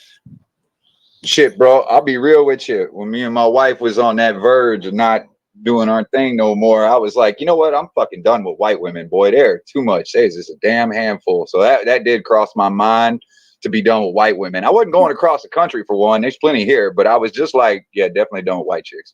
I think the other thing I wanted to, and that's a good point too that you brought up, chicken, because my other copium is, what is the deal with like saying no more white women and going for ethnics that have very aggressive behaviors tropes? Really? I've heard the opposite. Short. It's No, usually like, okay, there's certain Yeah, I levels mean, of like, let's crazy be that are real though. fun Like, and certain levels of crazy that are annoying. And all I'm saying is that white women hit that certain level of annoying crazy. That's all I'm saying, man. I I've been around mean, them a long time. That's all I'm saying. Hispanic Spaniard women have the tendency to get so volatile and drunk that they get violent. So I guess there's like every negative aspect to every woman. Like you got the hoochie mamas, you got the Latin women who just drink too much and get volatile, and white women, It's I like, guess, I'll are just cut a the fucking. motherfucker. And then like white women are just the running joke of fucking dogs, which fuck Naughty Fairy. She's a fucking running joke at my point. I mean, KG does have the most experience here, so I want to know like what's his favorite type of woman. race don't Fuck race dog. don't Did you matter, really bro. fuck the whole wheel? Like, hold on, wait. Did you date the whole wheel? Did you go to like Micronesia? No, I'm being completely honest. I mainly dated black girls. Honestly. I don't really care about race. It's more so the mindset I care about. It's just make sure she has a good mindset. Race doesn't matter to me. I really don't give a deuce. Oh, okay, Stewie. I respect that. Yeah, I like mean, I'm surprised. he's like Sure. he's experienced with like the black chicks, so No, like sure. I'm surprised though. I've heard the opposite. Like it's black girls dudes are staying away from. That's what I've been hearing. So I'll be bluntly honest. It's all about how upfront they are about their psycho behavior. Dog's even given me some props. A lot of people in my future or in my after the fact of dating of 3 years has given me props. I told my boyfriend before we even got together that I am psycho.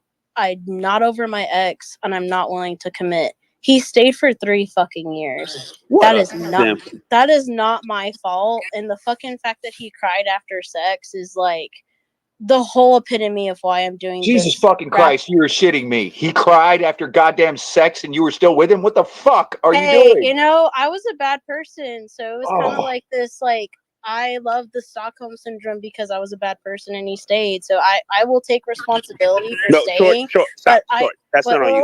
let me finish, because at the end of the day, this was my bad arc. This was my being a bad person. I was trying to leave the relationship so many times, but he kept gaslighting me, and I fucking hate faux pussy for this shit. Because I told him, like, I was gaslit for so long that we were gonna stay in the whole like anime romance arc so long for 3 years that I have to fucking reconvene with my conscience and my friends that, like, bro, was I really trying to leave and I thought I was gonna work it out? Absolutely. Because, like, I'm BoJack, bitch. Like, I'm a bad person and I didn't believe in love. I was black-pilled as fuck. But go ahead, Guru, because I know you were surprised about that.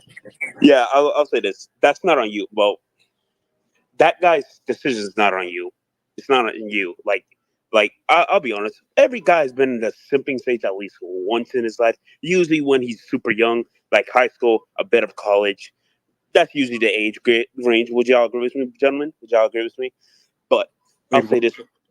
No, Like, this dude. No. This dude. Hold on. There's no excuse for this fucking dude. I'll be upfront and fucking honest. oh no, He's I'm been about to get going. this fool. No. And here's my overall ordeal. He was going to BDSM fucking or BDSM dungeons at 18, and he was like He was a try hard to get pussy.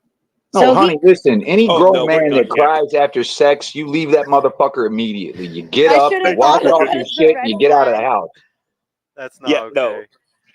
Yeah, that's not okay. I'm being Well, no, completely the honest. thing is like I'm kind of like an alpha female dommy mommy, so I thought of it as like, oh, he's really sad. I'm gonna fix him. So don't get me wrong. Like I said, I was a fucking that was my BoJack art, and I thought I was gonna fix him, but obviously I couldn't. So he's literally dating a lookalike of me, but claims it's just because she's another race. Nah, bro, she had that long black hair, back circa 2018 shirt stack, the big glasses, and is still tan and everything else. But Capital, what were you gonna say? I was gonna Yeah, say you this. That's not gotta on run you. away from That guy a is dude that simply cries simple. after sex. That's fucking weird. I didn't know that Well, actually happened. here's the thing. I grew up thinking it's okay for men to have a sensitive side, especially since like I at circa 2012, I was like part of the Gay Straight Alliance. And I was like, hey, yeah, men can have emotions. They can cry, boo hoo hoo. And when it became a point where 5 guys have turned gay on me, and have committed homosexual acts, I said, fuck this shit, I'm out. I don't date bi men. That's bi men. That's my criteria. I can't do it. It's a psyche of overall. And it's also like, bro, you have options. Just like, dude, like I think the trope that also makes me kind of like know that double standards and gender equality are just so opposite, because gender equality is kind of like Santa, it won't fucking exist. And then the whole double standard of it's okay for the oh shit, I was just gonna say the point, but overall it's just No, I crazy. mean, no, I'm not. There's having a sensitive side, and there's crying after sex. But no, Serge, I was gonna ask you, like, have you ever pulled someone out of the black pill before? Because every time I hear those people talk, I just want to tell them, what they should do because of their black pill. Okay, so But you don't want to waste your time here. Hold on, short stack.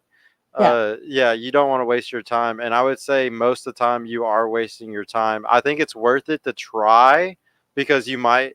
It's all about like how much resistance you get, or like how much they actually try to do one of the things you say. Like sometimes I see a black pillar and I'm like, oh, this guy's not going to do anything. but they might surprise you and actually try to take some of your advice and do something with it. So I say try it at first. And if they do anything that you said and they come back and say they got results or something from it, that means that you should probably keep helping them out. But if they Right don't on. get anything from, or if they don't do anything with it, then obviously they don't really care about fixing their life. You can take a horse to water, but you can't make them drink. Yeah, because I can deal with most Yeah, I of those agree. other people, but those people I just want to tell them to help decrease the surplus population they complain so much about. I mean, I was a black pill when I met the dude that I'm happily in love with, so I can't really say overall, you know. And it was kind of it was kind of like movie magic when I met him, because I literally walked up to him and said "sup neckbeard," and he took a fucking joke. Like, that was the best part. And then the thing that I would have to say is, like, are they worth investing? And you know, I appreciate you kind of compressing the conversation at hand. But for me, when a dude's black pilled, I haven't really had the opportunity for a black pilled dude. Desperate and simpy, sure. My arc in this whole part of my Taylor Swifting in my life is mostly I had to deal with a lot of bi dudes using me as the diving board for their gayhood or for their homosexual pool. So that's my arc, really. I'll say this real quick before I gotta go. To anybody, because I have been there, dealing with somebody who's either black pilled or who's not okay mentally or emotionally. As Sergio said, you try once, and if you're not taking it, don't waste your time at all. Just Yeah, move yeah. on. Whenever, like, I know honestly, you want the KG, best you for do them, have the most but sometimes you experienced gotta do what's answer. best for you Trust and me. put yourself ahead of other people. Dead honest. Yeah, KG is 100% right. Okay, guys, Nafi is unblocked. If he wants to come in and go toe to toe with the right side, I'm all up for it. I mean, hopefully this is not like derailing Sergio's YouTube. Fight, Live stream. fight. Come on. Bro, I was actually in his space trying to be nice to support, and he actually ended the space. Yeah, I'm DMing him now, so we'll see if I can get him to join. I gotta go though, but I'm trying to see if I Right, so can I do set up beefing for with another Nappy? night though. But Like, how'd that No, happen? I barely know. I don't really know who that is, but I was told that I've been summoned to drop an Oppenheimer on someone. Yeah, Oh, he all says he right. wants to speak with you, right side. Are you going to give him the Wow. chance? This is going to be a very interesting Okay. take. Honestly, dude, I don't think right side can compete with Nafi, dude. Like, Nafi's on a whole Yeah. other level than we could ever imagine. Nafi's got that godlike riz. You better watch out. Listen, y'all forget that I hung out with the Radpins for like Hey man, 6 that's still my months. boy. Come on. No. See, right side. You're failing to realize that this is not just your ordinary rat fem. This is not your red pillar. This is nothing like that. This is a whole new type of human being. Okay, he's got. He really is like short sack here on the take. He's trying to recreate Gen Z or the Z pill as black pill, and it's like, bro, don't change the narrative. Like, there's already the term. You can't change it. So what's the best? I was going to ask him how I was going to join his Right space. side. What Remember Should was I just that? like lobotomies back in just the like day? Just do that first. fact barrage him, or does he respond best to like cutting insults? No, so I'm either or. He honestly does whatever. He'll try to parrot what you say. So just giving you a little heads up. Like, if he'll say, I think all women are just whores, and you're like, no, there's actually statistics that show that women are not whores. He'll be like, okay, I agree with you. I love women. But then he'll go right back and say the same thing again, just in another way. From girl to girl, if I can play that card, if you don't mind, right side. He's kind of like My pronouns are actually they them. Okay. They actually have a bad tendency to say objectify women, and then they're a virgin, so they have no experience in the objectifying part. And then he uses his family as part of the narrative of his back sourcing and how to treat women. So it's kind of that kind of person you're taking. Right, so I'd also give you a little sprinkle of taste of this, right? So, for instance, he says that women are very sophisticated, which to him means difficult. And Dehumanize him, right side. Dehumanize him. Yeah, fillet him, right side. Interesting. So what's his argument? So Like his the- argument. So his argument is that men should not strive for a relationship at all. That instead, men should strive for MSP, which is money, sex, and power. That women are not going to like you unless you have money, and you have to keep women around by giving them sex. But then you have to dominate them and assert your power. Yeah. Well, Yeah, I don't know about that one. I'll talk to him has he about that figured one. out I'll that ask him you have to about actually that. get good at the making money part first? Well, he is a cashier, but he says that he's smarter Yeah. than. Hey, So yeah. Laughable. this is what I'm saying. This is like a whole nother. He's on a whole nother plane. We're on Earth, and he's in quantum. He's on the moon. I have no clue. Val, I sent you something in that text message. Hopefully, Was he on Dog like can. Yeah, the I rocks don't. method, I don't see. or I is it don't the see him in. Scarface method? I don't know. Dude, which works. KG, bro, do me a favor, man. Message Nafi. Say Val has Wait, a, everyone tag him. You're a bitch if you don't show. that too. Well, probably respond No, the same to both.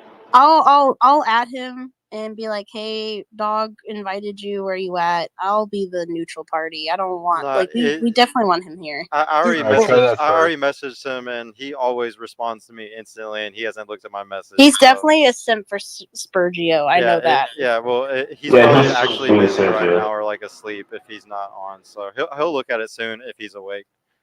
We're gonna be here for a bit. Either way, Right side, I gotta ask you or any other girls. I want to know what other girls, other than because Short Stack brought up some stuff. Does any or even some guys, anybody who wants to bring up a cope that you think men have, or even a cope that women have? Is there a cope that women are saying today? Because I'm gonna make a cope list for 10 things that women cope about of why dating is so hard. So That's fucking, next too, bro. fucking strong, independent woman bullshit like triggers the fuck out of me because I'm a because strong I think it's woman. it's kind of like the Nah, like talking Sergio, about tell me if you IQ. know Like about this if you scope. hear The someone third talking cope. about KJ, do you hear Right IQ, Side you're talking? probably like mediocre as fuck. No, I Same don't. thing with talking about Right like, side, oh, I'm I'm gonna a bring it strong, back up. independent bitch. That's like immediately no. So just the boss babe thing. Is that what you said? KG was trying to talk at the same time. KG, if you can't hear right side, drop and come back because we can all hear her, and whoever's the one that can't hear the person, like if we all hear right side, you have to drop and come back, man. Y'all help me build my list for the next one. What's another cope that women have? I got strong independent women as one. What's another one? Mine is Fuck you. You have a small dick, anyways. that's pretty cringe. Using someone's PP size is so dumb. Mine is I have a right to my abortion. The law has nothing to jurisdict my body, but it's like dudes get drafted and it's the law if they get drafted. So I hate when it's that art. And I like using that whole drafting because the law's telling men to get drafted versus like women getting abortions. I want to know a dating cope though, just because like I don't know if you saw my video that I'm doing Short Stack, but we did like dating copes that guys had. So what's a dating cope that women have other than I'm a bossed woman? Height. Oh yeah, he's not tall enough. He's not. That's a good one actually. For all my short kings, you need love too, man. Yeah, Fuck he's the not agenda. tall enough. Or I can't wear my heels with him. What's another cope that girls say of why dating's He's bad not. today? Or He's not confident enough. all guys are narcissistic. That's a big one we hear all the time. He's not my horoscope. They are narcissistic. Okay, what's another one, ladies? He's not my horoscope.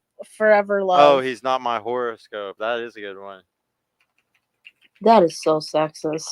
Oh my god. Oh, Louisa.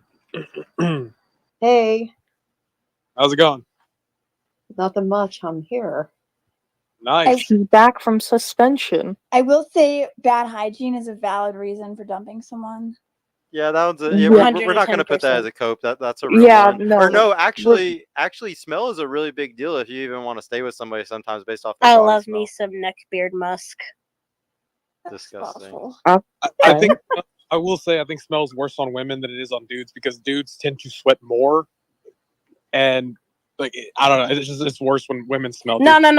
I love that video where the bitch was called out for not wearing underwear and she was like fucking SeaWorld stanking on a subway. That shit was great. And it was like some pencil bodied like white chick, so it was even more funny. Do y'all think that races pair up with each other because they like each other's smells more? I think it's more cultural in proximity. 'Cause I think white women smell like onions. That's That's Korean because they weird. eat I don't garlic. know. Because I'm not like the hugest fan of white women. Well, the question is, do they eat a lot of onions I'm though? not 'Cause your opposed to that. diet does I'm not pertain like to your race family. racist. Really, I thought white women smelled more lemony than anything. What's some more copes for the ladies? He doesn't make enough is a I pretty smell good one like because most women are Old hyperactive. Spice. You I use don't think making enough is like part of the problem because women like to pull that card like, oh, if he doesn't make enough, I'll But you'll be with a compensate. guy who's broke if you're really down Oh, for I would him. totally expect you to smell like Old Spice. I mean, you can also say he's not serious or he's not in it for the real relationship. Or like, oh, all these guys want situationships, but that would mean that she's Yeah. jumping on the cock carousel and she's just Chad chasing. Mm. What the heck is the cock carousel? The one that I Never could think heard of of is like that. women that are in their 30s and they're like, I'm chasing my career and then I'll settle down. And Yeah, have that a was the family. first one we put on Boss Babe Energy. Oh, that's okay. Then, Yeah, okay. that was the first one we did. Isn't like the And whole their like career I is got a like Is that question. associate HR professional. I think the whole like don't judge me by my age and my fertility is a good one. Yeah. Oh, I think one is like, wait, my bad if I like missed it, but like women saying that men shouldn't date younger women or older men shouldn't date younger women. Yeah, so Or the whole I did all the guys my age suck because I have heard that before, and I usually have to tell them, well, why don't you date a guy 5 or 10 years older than you, like just a little bit older, just try it out. I think the whole Ew, I can old regain men are my beauty at cougar stage is pretty fucking funny. I mean, none of y'all are missing. Oh yeah. Like it doesn't matter. Like I can put it or the wall or like the whole wall thing. Like I can put it off. It's not a big deal. I have time. I guess that's the ultimate cope. I have time. Yeah, I have time. Yeah, I mean, not It's not to like feel I'm working like. on Can I me actually right now. be on that podcast? Because that would be dope. Because I want to hear some like pretty cringe takes. I mean, I'm gonna do it just probably next week. I have another top 10 list that I was gonna do tonight, but I'll do it another week. But it's common myths told to men that are absolutely not true. We're gonna go over really fun ones like love and Oh, that sounds good. yeah, online Dude, dating, like to chase the woman, all types of stuff. It's gonna be fun. Sergio, I have a quote. What? The bad boy quote. What bad boy quote? He's boring. He's Quote. he's boring. Oh yeah, that is a good one. They Yeah. say he's boring, Yeah. but we're So why do good girls like bad guys? I made this. Oh fuck, I forgot. No bad guys. so Tell they can men name bye. one of them. I love that. I love DMX. 5, 6, 7, 8. I got Rest in 8. I peace. need 2 more. Too high of a body count for the guy side. Yeah, that is kind of a I Oh don't yeah, know. I've refused to date guys who had like body counts in the 40s and 50s. Yeah, I don't because know I- if that's a code because Yeah. I understand if a girl wants that. Like I I can mean, understand that. not really. I can get that. Well, I mean, okay, I guess different angle you could work it as like, does he look like a play? Like, how? Why do you avoid the players? And that makes sense. Just don't ask. The Don't born again tell. version. The born again version. That doesn't make you a high value man. Sergio. Yeah, The yeah, born yeah. I'm again gonna version. add that. Or Yeah, and bring yeah, that's a good one. Born again virgin looking for the perfect dude. And then the other one would be like, why the BDSM route, ladies? Because that was a big thing, like circa 10 years ago. Shit, ask 50 Shades of Grey. All us dudes were like, really? That's right. Okay. Bro, FetLife, when that shit came out, FetLife was full of basic women saying, oh, I'll be a submissive for anybody. Okay, punches you in the face. I have no limits, punches you in the face. Okay, so full disclosure, right? I have met very few women that don't like to be choked at certain points. I'm just saying, very few of them don't fall into that category. Just, Me. I'm surprised how many don't. Yeah, you're right. Like it's so Because common. it involves getting rid of my brain I cells know when I'm choked. it's like auto. I know there's like an autoerotic Exactly. asphyxiation thing. Like, but it's just I don't. Also- I do it, But it's Another not cope like is like I'm not like dudes I who can't wait are to like go get super bitch fucking lazy and always. absolutely no ambition. Like if I'm like consistently starting projects and doing shit, and you have this guy who's like kicking his feet and like not doing anything, that's so like no goodbye, because like it's not even about like the like monetary value. It's about like, is there ambition, is there drive for something there? And if there's like not even a little inkling of it, like no, You just have to be careful though, right side, because you're right. Like drive is a very big deal. The problem is some guys are kind of fucking retarded, and they can have a lot of drive and just drive you right off the cliff. You got to be careful about drive, because like, don't get me wrong, drive is very necessary, but it's always a gamble. I feel like it's always a gamble with a guy that's young. That's why I was saying earlier, sometimes getting a guy at the end of the finish line is the best strategy for a woman. Sometimes. Dude, I actually let's say like 90%, bro. I Right, think the other copium right, is to one is sec. oh, go ahead. Yeah, one sec. Right, so I'm very curious. Have you ever had a guy tell you when you like if you called him up, whether it be friend, relation, whatever, and they say I'm just chilling? What is the first thing that pops into your mind when somebody says I'm just chilling? Well, I just think of that as like something to like. I don't think anything of that. I think that's just like games, like you like filler. Yeah, you like filler, exactly. It's meaningless. It's just something to keep the conversation going. I don't really read into that. I mean, because how I see it, the people who have always used "I'm just chilling" is it is a filler, but for I'm doing jack shit. I'm not doing anything. It's a way to I've respond used that without. before, and I was not doing like I was doing like I don't think that's supposed to be extrapolated to like all other live. I tend to think Well, that's also like factor in, is it like 8 o'clock on a Friday, or is it like 3 o'clock on a Wednesday? Yeah, And then fair. And then who's asking me? And am I doing something illegal at that moment? Because that's a key indicator on whether or not I'm finna be like, oh, just chilling, stuff. Yeah, I The think other it's just thing, a way to respond without actually responding to the person. Right, exactly. Just like, Yeah, it's stuff. it is filler, and you do have to put some context into it. If it's someone you're getting to know and that you're in that awkward stage of talking, there's more leniency versus if this is an ex texting you versus again, like, is it 8 in the morning when someone's texting you this or 3 in the morning when someone's texting you this? So I think it really very much depends on context in that case. You got a point, tired. I mean, just from bad personal experience. That's not bad, but like people who've said that's like, okay, well, just go and have a conversation through it, and they're like, oh yeah, I'm actually doing nothing. It's like, oh fuck, okay, so that's just my I mean, experience. you know when like What's up, sending Capital? and or I said when like sending and or receiving like a one word quick text isn't good or doesn't matter. You know what I mean? Like, I guess like it's the guy all the time, just like chilling. He's never really doing anything. Do people talk on the phone anymore, or is it all by text? I don't know. all by text. Never give into the VC until you actually have like a personality, in my opinion. Because usually when someone wants to be on the phone like really bad, it's just for phone sex. The other thing I was gonna say, Oh my God. Scorpio, is There's a lot of extrapolation here tonight. Jeez. I I was mean, gonna like, say excusing thought behavior in the woman's sphere.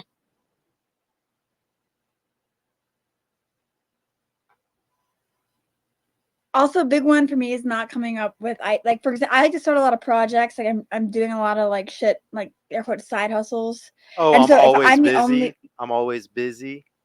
well, if I'm the only one coming up with ideas and I'm having to like, it feels like there's a sidekick, then that's a huge turn off. Yeah. Now, I don't think that necessarily goes both ways. To be honest, like, I think like if your girl makes a good sidekick, that's good. The other thing you can look at is Like an is assistant? he the No, not like an assistant. Well, KG. but that's what I'm the talking golden about. retriever Like boy they're is what I would constantly call looking it. like for you're like there's no independent like hobbies or interests. They're like constantly looking to you for direction. Like, oh, what should I do now? What should I do now? Like, it's fucking annoying as shit. I would call it the golden retriever boy because they're just like looking up to you for guidance and they're just like stupidly eyeballing you for all that. I've seen that a lot. Now I gotta say, these little kid dudes, these fucking little guys, they're scared as fuck. You know, I hear them talking about consent over everything, right? Like I couldn't imagine in the 90s trying to be in that moment where you're fixing to lean in and kiss a girl, and then all of a sudden be like, oh, is this okay? Like, can I unhook your bra? Like, can I touch your leg? Like, holy fuck, are you kidding me? That's like horrifying. I don't even imagine that shit. So I mean, I feel these guys are fucking. My recent That's how they're experience. teaching. That's how they're teaching sex ed, and they're like, and like your freshman year of college, we had to do this. So it's like mandatory. You watch a stupid video. It's called like the teacup video, where you have to ask permission for like each thing you do. It's so fucking brain dead. That sounds pretty funny. I've to never me. done that in my Jesus life. Christ.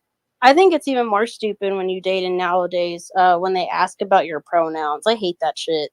Because Dude, don't date a fucking dude asking about your pronouns. He's a girl. Fire And him then right away. so the dudes that ask for my pronouns unironically want me to cuck them. So that's the funny part. So I think it kind of correlates, you know? I mean, hey, like I said, I was the dive board for bi dudes to finally go in the gay route or the homo route. Sorry, I like using homo because gay can be altered as happy, which is what Audrey Hepburn used as. So I just like saying homo because it's like homosexuality, duh. This is a safe, unsafe space. You're good. Somebody give that boy permission. Truth, go ahead and speak. Somebody give the truth permission to speak. I don't know what sex it is. Let her speak.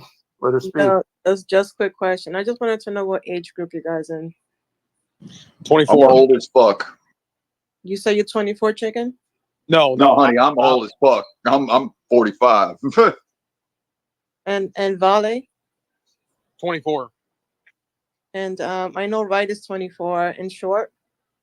Yeah, I'm gonna be that dirty 30 because I don't give a shit no more. Okay. All right. Thank you. 30 ain't bad, honey. That's not terrible. You're all right. Everyone keeps telling me that, but whenever this dude like told me he cried when he turned 30, that's only because he had like 4 kids. So everyone keeps telling me, "Oh, this is your arc. This is your freedom." I'm like, bruh, I just want to fucking survive. Can we listen, not make? I'm not gonna lie to you. About 38, 39. Those times suck because 40's right around the corner, and I don't know what it is about 40. Seems to be something when you get right around 40, you got like half your life out, and you kind of like start reassessing some shit. That's why people have midlife crises. Don't worry about. Is that why my roommate's lashing out because he was 40 like 2 years ago? Yeah, especially because he's your roommate, so that means he hasn't done it well enough in life to actually be very happy about himself. So he probably beats himself up quite a bit and reflects on those things. Hey, I'm 24 and I feel like I'm having a midlife crisis. So, I mean, you feel that way because of all the steps you have to take. Midlife crisis didn't hit me until I was 25. I'm 25 right now. I was like, oof. Like, damn, you're going through it right now? My like right now. Right now, yeah, because I realize I've been 10 years out of college. I've literally went to my high school reunion. Pretty much my quote unquote fertility, of course, to red pillars. My fertility is in question now of being good or not. Yeah, like I've hit the wall too. I'm 25, you know. Yeah, I mean, No, you're fine, baby. I mean, I would never say I fucking hit the wall because as women, we have more opportunities to be with someone we love than like dudes do. Dudes hit the wall 100% faster than us. No, we're already at the wall. Actually, that's actually definitely. Hold on, slow down there, honey. Pump the brakes. Such a stupid timeline. Definitely not true. Guys actually start doing their best around 40. Like that's when guys typically are not at your their best. sperm. So I found this out a couple months I ago. got 5 kids, honey. I hope my shit's fucking dead. I hope it's asleep. I was on the verge of getting it cut. Goddamn. Oh yeah, sperm degrades a lot faster than women's eggs do. So I learned this like a couple weeks ago, where in fact like male fertility like hits a wall at 35, and it actually like men basically cause autism. It's based off of how much the guy takes care of himself, though. Just keep that. Well, in mind. obviously, I'll put the link to the article in the Nest I did a couple weeks ago. But yeah, obviously you can age your cells faster if you are behaving like a degenerate. And it causes like male sperm is also responsible for like things like preeclampsia and gestational diabetes. And the older the sperm, the higher likelihood of pregnancy problems too. Thanks for proving the wall for men on my YouTube channel, right side. Everybody's gonna hate me now. Thank you. I'm here for the facts. Hey. It's okay. Sometimes people like watching paint dry on walls. Facts. Are we getting super chats? What's super chats? You sound like you're swimming underwater. Yeah, you really. That's bad audio. I was asking Spurgio if he's getting super chats or anything, because usually his YouTube chats are like off the wall funny. No, I'm just popping on Twitter now. I only have 3 people watching on YouTube and 68 on Twitter right now. So, Twitter is where all my viewership has gone to Twitter over the last few months. So that's why we're speaking of, everyone like and share this page. Come on. Yeah, thank you guys. I really appreciate that. But no, I'm probably gonna take Rumble more serious too soon. But if we get more consistent with this and we get to do these together, then we all get to be on the stream more often. You know. Oh yeah, man. Well, anyway, good game, everyone. I'm actually gonna hit the bed, hug my boyfriend. Y'all have a good night. Good night. Oh yeah, You too, lad. Have a good one. Later, short stack. See ya. Have a blessed night.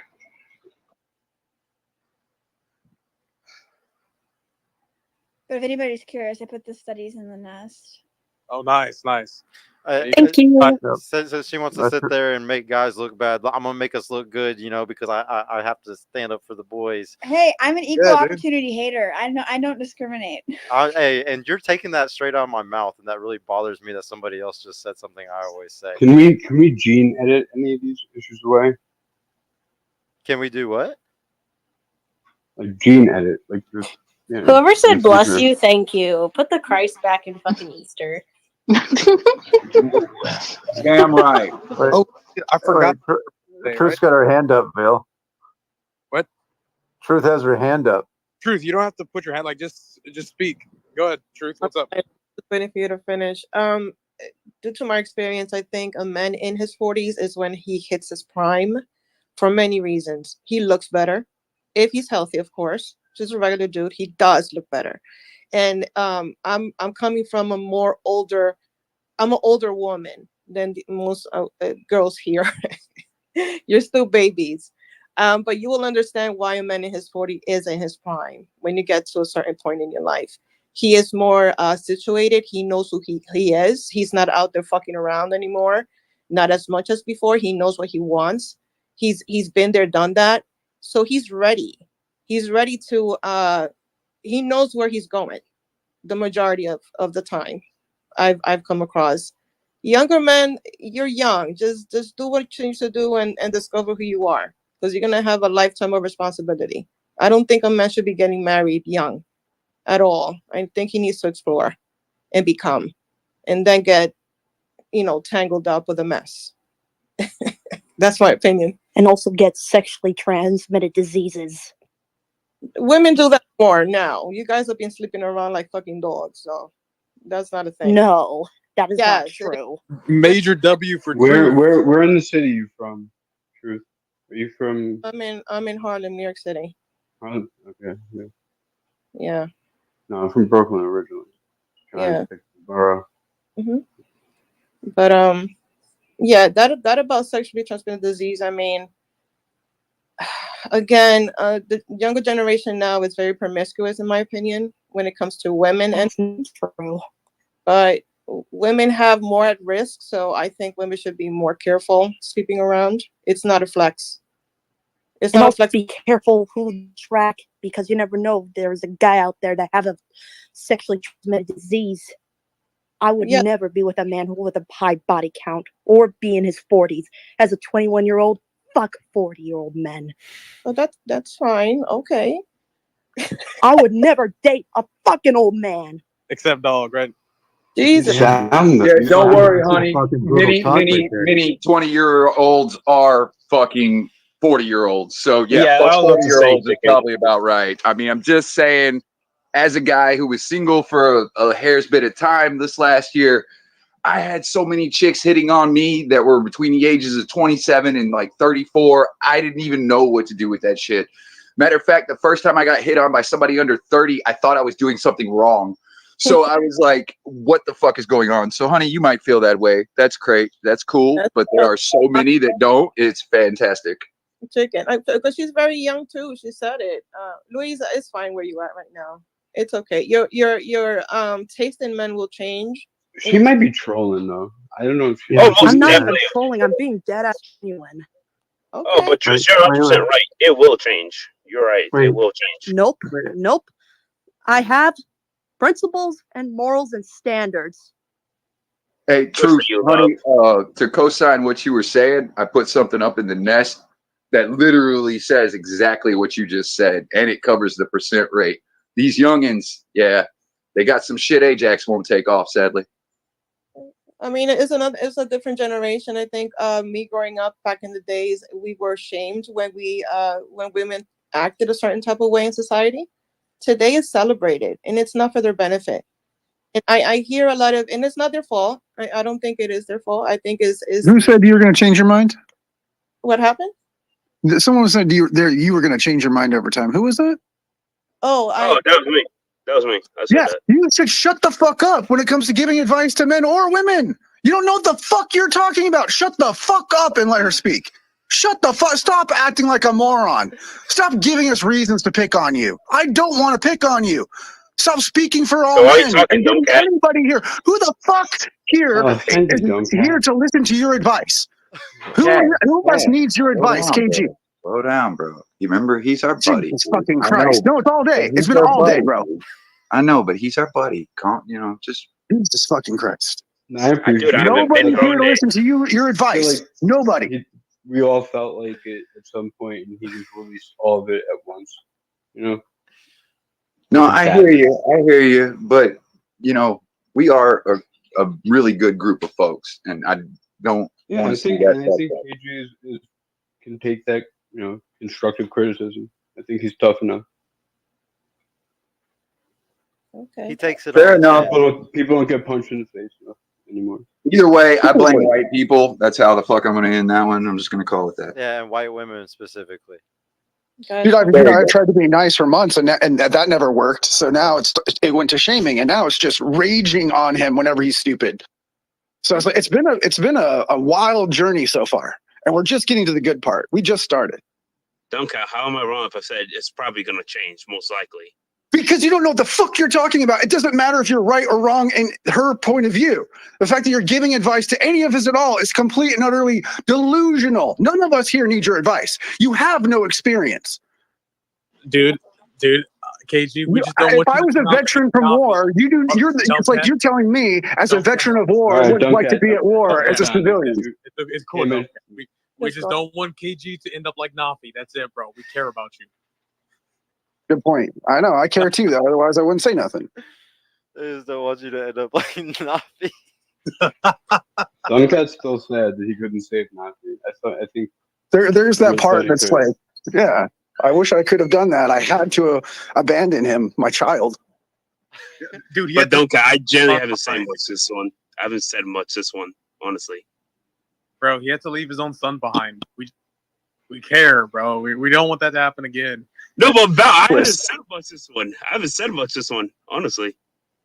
Listen, if you're a woman and you want the air quote pick of the litter, I don't know if this is necessarily the pool you'd want from. Go back to college and major in computer science or engineering, if you can deal with the smell. So you say that, but there's this girl who follows me on Twitter, and she is really like crazy about dating those type of guys and stuff because that's what she went to school for. And like she always brags about these guys that make so much money that she was with in the past, and I'm always like, so where are they now? But like she makes it a big deal, like you're right, like those are the best guys to date, but like she's single, like she doesn't have a guy to date. So I feel like it's actually not as good as she thinks it is. Or maybe, so it requires the type of person, because these guys, right, they're introverted. So if you're extroverted and you want someone who's a good not necessarily a good conversational partner, but if you want someone who likes to talk about other things other than their area of interest, then it's not for you. Sounds fair.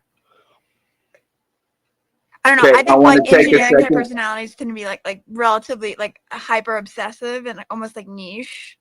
Well, I might be projecting because that's my personality. Like once I get locked on a like topic or an area of interest, I'm on it for months or years, and then that's like all I want to talk about.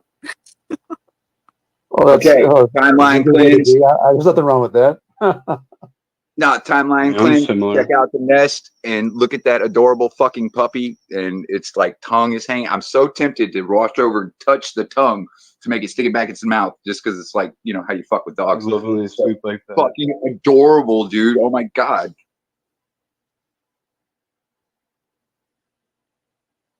Everybody in here are animal people. Yeah, dude. I mean, I love I him. miss My my dog. 5 pounds. He's a Chihuahua. He sticks his tongue out when he goes like to a deep sleep. Yeah, I Yeah, feel bad. for I need to once, get man, myself the a kids pet. I are on don't have me. a pet. Dude, for once, the kids are on me about keeping them because there was only 2 in this litter, so it's not even a big hassle, right? They're adorable as fuck. They're wonderful. They're like they've been really great puppies, and they're like, "Can we keep them? Can we?" I'm like, "Hell no!" I'm like, "We've got so many pit bulls already. Oh my god!" But they are really excellent puppies, actually. They're just so cuddly, man. They're like little kids, literally. I always say that like pit bulls, they're like so like considered so evil and so bad because they're so emotional, and that emotion can go left or right. Like it can go dark or light.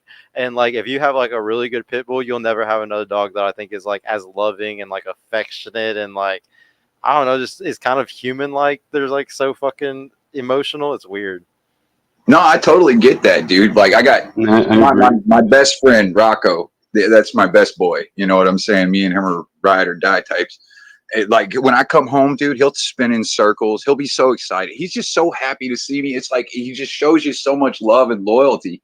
Fuck, I kill somebody over that dog. They hurt that dog, I'll fucking put him down. You know what I mean? It's like that kind of inspiration on love.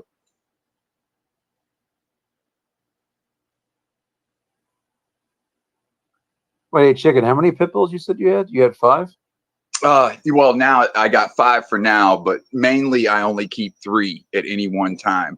But the puppies make 5. And I Okay, can't that's do cool. 5 whole pit bulls, dude. Like my house ain't even big enough for that. Fuck, one of them is about the size of one of my littlest kids. It's like, fuck, he's a horse. So it's like, nah, I'm good. Yeah, that's how I feel, dude. Like, but like for me right now, it's the cat problem because we have so many cats in my neighborhood that come to my porch and we end up feeding them or something, and then my girlfriend wants to keep them, and so I have 3 stray cats now, and I love them all a lot, but they're a pain in the ass, man. You too, Sergio? Huh? No, you dealing with the cat problem too? Like, but you leave out food and a bunch of cats just keep coming back to your Yeah, I just have like a yard? I have a neighborhood where there's a ton of stray cats, and they come. I have like a front porch where they like to come to, and my girlfriend wants to take care of every animal that comes to our porch. Yeah, I have one called Cherry. We just called her Cherry, and she loves to come around Shit, Serge, just wait till the kid gets old enough. Then it's going to be even worse. Then they're going to look at you and be like, Daddy. And they'll give you them fucking eyes. And you're like, oh my God, fine. What do Just y'all kidding. think about like Ashton Kutcher's whole thing where like he like bought like a whole farm just so he could have a bunch of like stray animals? If any of y'all became super rich, would one of y'all's things be, to have a bunch of animals, or none of y'all really like that? Oh, yeah, no, dude, I'd have a fucking farm. Are you kidding me? I'd have fucking goats and horses and like, I don't know, 40 more chickens. I don't know. I'd have a ton Yeah, of animals. dude, I would have like a massive Yeah, farm, in a like second. massive. A huge dog rescue. Oh, yeah, dude, that would be dope. Just to be real with you, that would be amazing. End Too up bad. Yeah, saying, but that's you how should get like like. oh, but no, I was gonna say that's how like you end up having like you end up starting charities, and then like once you have a charity, you end up getting some crazy. You'll end up like helping animals in some way, whether that's like making like a bird sanctuary at your house, or just some type of sanctuary for certain types of animals that need to be helped or saved in the area. And because it's just worth it at that point to do that, or even for dog adoptions and stuff like that. So it ends up being like a whole hobby. Like maybe if you own businesses or something like that where you can buy that property in that house, you should always have some type of charity work you do. And I think animals is the thing that I would end up doing if I was doing charity work. Well, dude, you guys know I post nature pics, animal pics. I fucking love it. I love animals and nature far more than I value many people I meet. So yeah, I know. I Is would that a definitely detriment of find that. society though today? Like some people would say that that's actually a detriment of society today because we have people taking care of animals and not having kids and stuff, like kind of choosing a pet route more than like a human route in a lot of cases because it's cheaper and easier. Is it like a bad thing that people are so obsessed with wanting to save every animal in the fucking world today? Just being devil's advocate. I don't know if it's necessarily a bad thing, but it is telling, like you say, right? Because they're picking them. It's like when these folks are like, I don't want kids. I'm never going to have a kid. And then they go spend, billions of dollars on a fucking dog and they take care of it. They take it to the vet and they worry about his every need. No, you really wanted a kid. I don't know what the I fuck. think that's partly because of like the economic environment is so tenuous that like it's kind of like a short-term rental for a kid. It's like you can get a pet and if things go to shit, like the pet's not gonna live that long. But if things go to shit and you have a kid, like, oh fuck.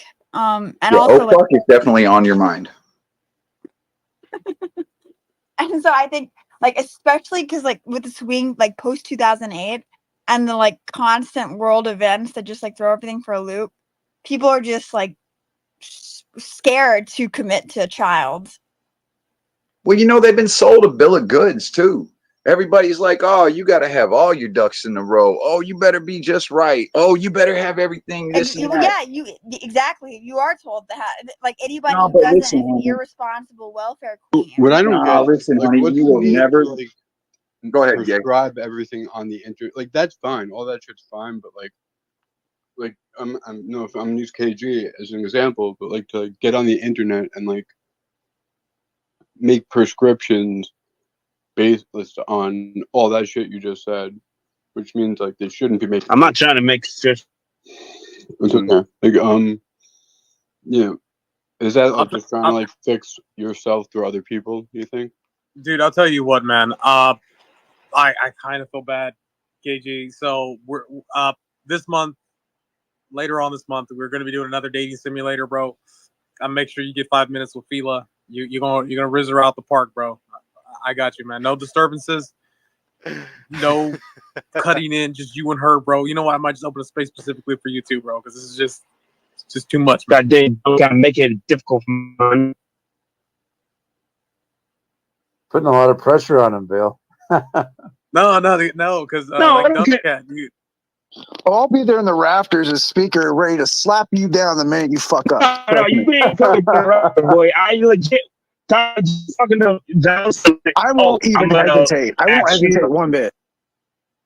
As soon as I smell failure, man, as soon as I start to feel shame for the human race, man, I'm coming off the chain right away.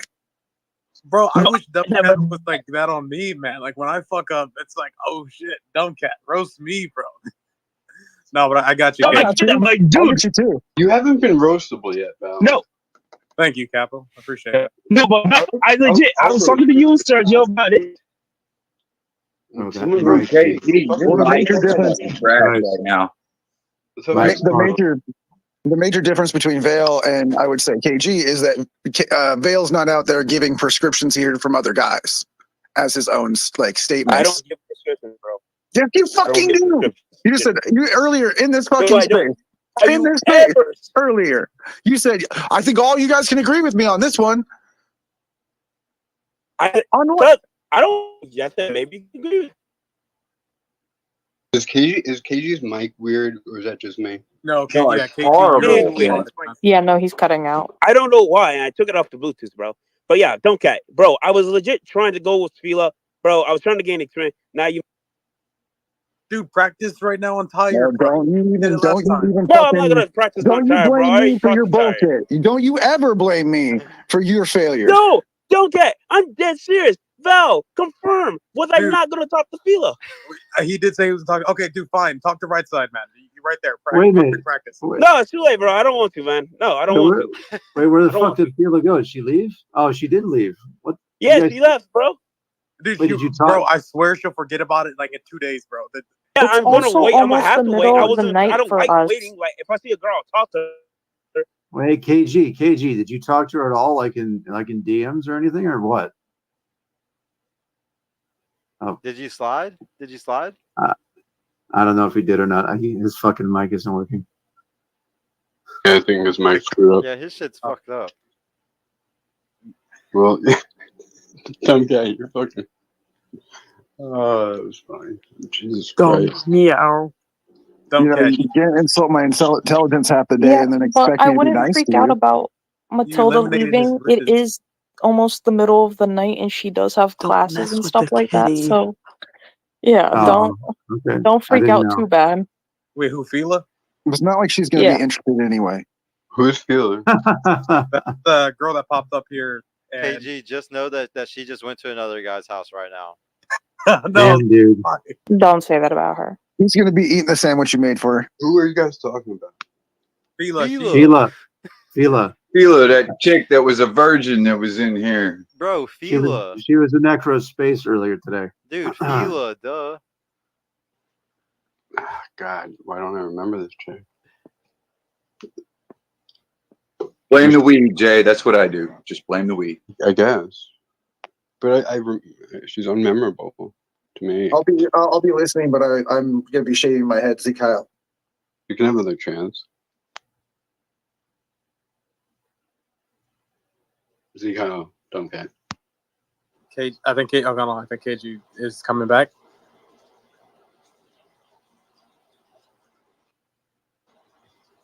We're gonna wait for KG to come back because I think everybody, since we've been talking about copium so much today, I think everybody should we should have a peaceful little powwow. You know, past the past the peace talking pipe around or the talking stick, and say, you know, what we are coping with in our life right now, and be honest. You know, like, what are you coping with right now? What is something that is deep in your soul that you know you're smoking that fucking copium? Don't lie. I'll go first, obviously. What's a copium? You know, coping. You're just like, oh, like this isn't good for me, but I'm still doing it. Even though it's not good. Yeah. So one of my biggest copes is I smoke weed, and I'm always like, oh no, it's not that big of a deal. It's not that bad at all. But we all know it is bad. You shouldn't not be smoking weed, kids. Don't smoke weed. But yeah, Isn't weed like good for headaches or something? I guess so. But I think as long as I've been doing it, I don't think it's healthy. I'll just say that. Maybe everybody else is in the same boat as me. But yeah, somebody else. What's something you're coping with right now? I mean, we all have vice. At the end of the day, you usually cope over a vice. And I would say we all have a vice, like whether that's playing video games too much, eating too much. Wait. You're saying what are we using for copium, not what are we why are we dosing ourselves with because copium? usually you That's a cope different about thing, your right? vice. No, I'm saying no. It's not about what you use for copium for copium. It's about like how are you coping about something, and you always cope about a vice. Like everybody here has. I don't care what anybody says. There's nobody that's perfect. Most of us have something that we're not happy about that we do, and even cigarettes would be a good one. But the vice is a cope. So are we saying like what our cope is, like or are we saying why we think we use that cope? No, I got you. Here you go, Serge. I got you one. All right. I know that I should be doing what I'm very good at, which is selling drugs. I refuse to sell drugs in this new area that I moved to. I have refused to sell drugs the entire time, despite quite a few negotiations with my significant other. And I took a vow not to do such things. Now, my copium is that when my pocket's stressed and I know damn good and well what I can do, I got access to everything I need. Plus, I got a market base. So I cope with myself when we're hurting financially by saying, I'm doing the right thing, I'm doing the moral thing, it's good I quit selling drugs, I shouldn't be a part of the problem. Like, those are my copium things when my pocket is screaming at me to do something useful. And I just keep it as legit. I've been legit for 4 years now, and it's very, very difficult at times. That's a really good copium, actually. That was I was really surprised by that one. I understood what you were asking. It's just like, it's hard to say because it's not a physical thing. And it's personal, That's something I have to deal with. Like I argue with myself. I can't even tell you how many times a week it'll come up, and I'm like, man, fuck being good.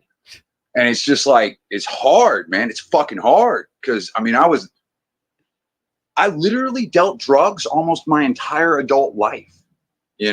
Like, I made good money in Colorado, dude. I was a fucking consultant. I had a name for myself. Like, and when I walked away from that, changed everything. Like, literally everything. Dude, yeah. That was actually a really good one. What's somebody else? Does anybody else have something that you're coping with in life? I'm dealing with heartbreak right now, and I'm coping with it by not fully addressing. Well, it's like I feel like I fully addressed the situation and my feelings about it. I'm ready to move on, and then like sometimes I'll just get hit still, and completely out of the blue, And so I guess my copium would be I've been drinking more than I usually do, smoking more weed than I usually do. I'm trying to pick up more shifts at my jobs to kind of fill in that time so I don't feel like doing that type of shit. I'm not saying my copium is a healthy way of going about it, and I'm trying to adjust because I don't think it's helping me like move forward. But that's kind of where I'm stuck right now, if that makes sense. So, heartbreak would be like what I'm coping from, and then I'm using unhealthy methods of like copium for it right now. No, that was actually another really good one, bro. And I like that we can all be honest about this stuff because I feel like it feels really good to release. Like, I think that people hold that type of shit in and you don't talk to anybody about it. And if you just release it out, it's kind of like, okay, now that I talked about, like you kind of put it out there into the universe, you can like reflect on it. Honestly, Sergio, this is like the first time I've ever talked about it outside of like maybe 2 small conversations that I've had with other people. Most of it I've just been internalizing, so. Yeah, externalize, I think bro. most people do. You're right. You're right. Most people do, though. Oh, good. Does anybody else have a cope y'all are okay with sharing? I'll take one. I'll take the L. Yeah, I think my copium is saying that I'm just gonna keep working instead of actually trying to get into a relationship or just like pushing that off as far as possible. I know eventually, like everyone hits the wall. And if I were to keep going in that route and say, yeah, I'm just going to keep focusing on money and work, it doesn't end well. And I'm not going to be, I think I gotta cope. Yeah, basically I'm losing out on experience. I know what it is, being online. Lisa, can you hear Val? No, it's not just, no, wait, who said that? Was that tired of just drop down, we'll bring you back up, okay? Yeah. Wait, I hear you now. Okay. No, it's not just being I don't think I have a cope. So Louisa, do you want to keep interrupting during a vulnerable moment? Can you go down really quick? You can't hear Vale. I took it down from the speaker. I'll bring it back up. Oh shit! Okay, that's my bad. Wait, we got hands down there. Soren's got his hand up. Well, Vale was in the middle of talking about his scope, though. I'm sorry. Yeah, I didn't mean to cut you off, bro. Go for it, man. No, just to end it is like, yeah, dude. I think work and money is like not the most important thing in the world. So that's my cult there. Oh, that's a good one, bro. And I would say that's the most common one of guys your age. I bet it's really hard. Whoever's next? I can't see hands or anything. Go ahead, Soren. So my cope is like probably hilarious to you guys, but to me it's an actual thing. So I was I played Dota 2, like the MOBA game, with my friends for the longest time. And you know how I tell you guys like every Sunday that I get together with my buddies and I play Dota 2? Well, the cope is that's actually not true. I play alone, and I see them like on my Steam list. Like I see them seeing me play, and every Sunday I hope that they're gonna join or say that they want to join, but they never do, and because they fucking moved on, and I'm the lame one that still plays a couple of games every weekend. So that's my cope. My cope is that like one day they're gonna come back.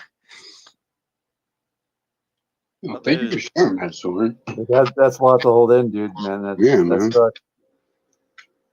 Thank you. Thank you. You know, like, and dude, I used to be the same. Like, I remember like a long time ago when all my friends moved away from Halo, and I still played Halo, and it was like really sad to like have to give up on the one game that was like what I was the best at. Like that was what I went to tournaments for. Like that's what I was known for. I had status in it, and it's just like I had to leave something that I was good at. Like it was one of the hardest things I ever had to do, and I was young, and but you know that like if you've been gamed for years, there's always another game. The thing is, if you've played Dota 2, I know how Dota 2 works. I've been watching the international for a decade, and I know that that's a really hard game to move from because I have a few friends that play it, and it's a game. It's a lifelong game. But I really think that you'll be able to find other games and other people to play with. Maybe even people here in the Twitter group or something that play other games, and you know, like you can always be really good at other games too. I know you'll probably never put in the hours that you put into Dota, but it's you know that's life, and you're gonna. I think that you're gonna grow in a good way from playing other things or with other people. You know.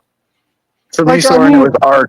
It was Arc. I had like a whole family, a group of people, like their kids and stuff playing. We had like 20 people in a server, and I was running this. I loved it so much, and then I could slowly see them moving over to other like games like Valheim and The Forest and stuff like that. And then all of a sudden, they just stopped coming to Arc as much. And we I had so don't much regret fun. playing Dota as much as I have. It does cultivate a lot of like your leadership skills, you know, and critical thinking. So I don't regret anything. But the copium is still there, and we were all sharing. So I thought I would share too. No, thank you, bro. That was really solid, and I can relate to that for sure, man. Somebody else got a good one? I'm sorry, what happened? I got disconnected. Oh, KG, welcome back, man. I don't know, but you sound better. Shit. Yeah, I know. Tyler, what was it you were asking me in the chat before? We're like on a whole new thing now, KG. We're like we're having a good emotional moment where we're I opening know. up She was asking about me our something. That's copes and why. stuff. Just answer it in the chat then. Okay. Yeah, but anybody else want to open up with something you're coping about or anything? Oh, there you go. Fine. There you go. I'll go. Bump it. When was this? 2 or 3 years ago, probably. I was coping with the fact of loneliness. I told the story to Jay, I think, yesterday. Dealing with the cope of loneliness, not being around people. And this was like the time where I just figured out you got to be okay with being alone sometimes, my guy. Like, generally. Because if you're not okay with being alone, then you can't do anything by yourself. And that's one of the worst ways you can be if you can't do stuff by yourself. I understand you want to be with people, but sometimes you just Shut gotta. up. Shut up. What are you coping with right now? Right now? Yeah, right now. That's what Dude, we're I'm not talking coping with about. We're not anything. talking about that. Just shut up. I'm not coping with anything. I'm facing everything I'm dealing with. Well, that's what we're Alright, trying to figure out though right now, because like that's the thing, like even me on here, like I have to try to like act like I'm fucking perfect sometimes if I'm trying to do a personal brand shit, but that's just not real. That's not authentic. Like the truth is I do struggle with things. Like I said earlier that like I smoke too much weed. I would get so much more shit done if I didn't smoke weed, and I cope all the time with it. And I think it's good if we're honest with ourselves, and even about something that, it's usually a vice. I don't know what vices you might have right now, but if you're coping with a vice or something that's holding you back, that's what it would be about. You might not have anything, man. Like I know that you're a good Christian kid and you kind of don't do too much bad shit. So, or if you do have bad shit, it might just be something really weird like masturbating, or Yeah, something. like So stuff like you that. might not want to talk about it. Yeah, all right, here's a cope. Like I'm constantly trying to figure out how to get this bloody business off the ground that I'm trying to do. This bloody business off the ground and get it started going and start making money consistently, honestly. You're trying to cope with that? No, it's like I'm trying to do the work. It's like, bro, Jesus fucking Christ. everything I'm doing is like it's not working. Oh, okay. Hold on. That makes sense, dude. But more, it's like a vice that you have or something that you're doing. Dude, I procrastinate. I'm about to He's get to that. good, bro. He already told you, Vale. He's got no problems in his life. No, I just No, there deal was with it. something. He's got You're a reference procrastinating. 3 No, years shut ago. up. Shut up, Dumbcat. Hold on. What'd you God say? damn, What are you Dumbcat. procrastinating You about? already brought me Shut like up. a dad. Come on, man. KJ, look at me. Look at me. Look at me. God What are you damn, bro. procrastinating about? Bro, it's like time. Like I keep messing up and not using my time wisely.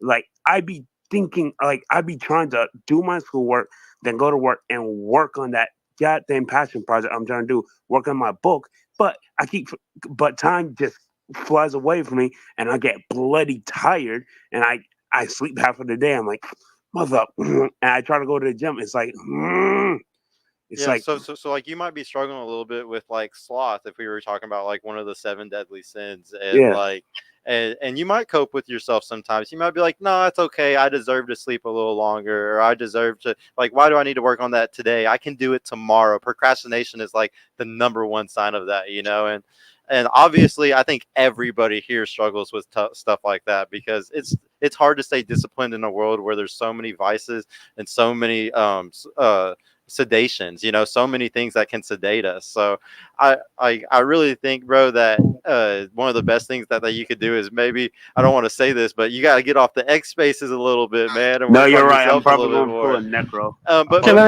Can I give the speaker some advice? yeah, Sure.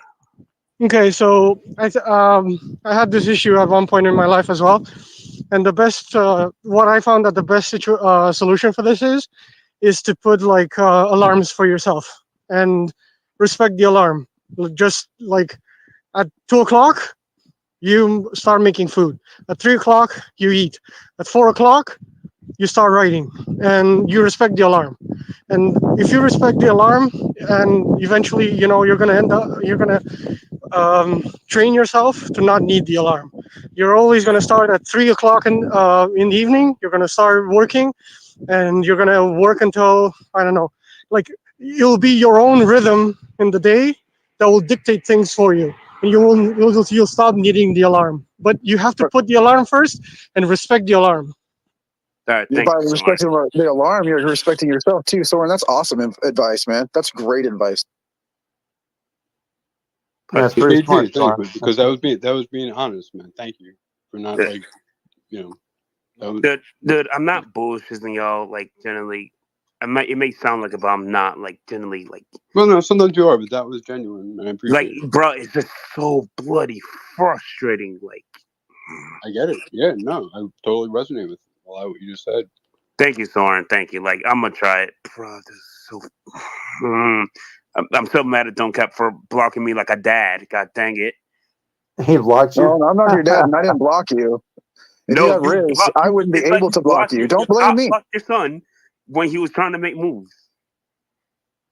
Well, okay. Mine is indecision. Fucking, and then trying to juggle too many chainsaws and dropping one and getting cut. I don't know, but trying to do too much at once. I'm always trying to do too much at once, man. Bro, that's Yeah, me too. But that like the sucks, second dude. that you focus on one of them and like you finish that project, it's so worth it though. Like if you can just laser focus for just a little bit on just one thing at a time. That's something that I actually learned from Michael Sartain, because what I used to always try to do was multitask and do 2 or 3 teams at a time, especially like when it comes to audiobooks and doing other shit. And he was like people who focus on one thing at a time, like studies show that their intention, or like they're like 3 times more likely to complete or to do things when it's one thing at a time. So it's like, but I know what you mean, capital J, because I literally have 5 or 6 projects that I want to finish so bad, but I know that I have to just do one at a time, build the system, get it fully set up and running like on autopilot, and then go to the next one. Yeah, no, I do know. It's like, yeah, it never goes away. Fucking A, man. There's always another thing. Like it's always something, like, it's not like one day there's like a trick to do what you just said. You're always gonna have to I'm always gonna have to anchor myself. Like, I'm using this fucking app to cope. Yeah. Yeah, that's what X is, man. It's a big cope, dude. I totally feel you, man. Yeah, especially when you have family, you're trying to help them out. It's like, bro, I want to do all these projects. I wish I can just clone myself. Have one do this project, this one does this project. It's like, especially when you bring on your own stress with other people's stress, it will take a toll on you. My gosh. I really like everybody opening up, man. This was like a really awesome for one of my first streams on with everybody. Does anybody else have a good copium? Yeah, I'll go. I guess I'll do my L. Just the biggest cope is just getting stressed out and disappointing people so much. It's leading to me like to drink a lot more than I normally would this past few weeks, man. It's been brutal. I mean, I don't know. I don't know. You guys, I know you guys. Somebody smokes weed and shit and does what they got to do, but man, it's hard. It's hard not just like trying not to disappoint people and then stressing the fuck out of yourself, making sure you get shit done at work and here, man. It really sucks. But you just got to push through it. That's how it is. But yeah, that's my cope. It's just I got to lay off the fucking sauce. I get that. I get that not wanting to fail other people. I understand that to a very high degree. Keegan, it never sounds like you're drunk though, by the way. Like if you're a drinker, it never sounds like it or seems like it. You're very functioning. Yeah, you hold it well. Definitely. I know. Well, yeah. I'm just used to holding it back. I mean, when I get drunk, I usually don't get too loud or boisterous. I just I chill out even more than I normally do. So, yeah. And that's how I am. I feel like when I smoke, it's like it's habitual. It makes you calm more than it fucking makes you crazy sometimes. Yeah, that's what it does for me. But I mean, it does help. Plus, it's been helping me. Just deal with this overwhelming feeling of disappointment from other people. So it's tough, man.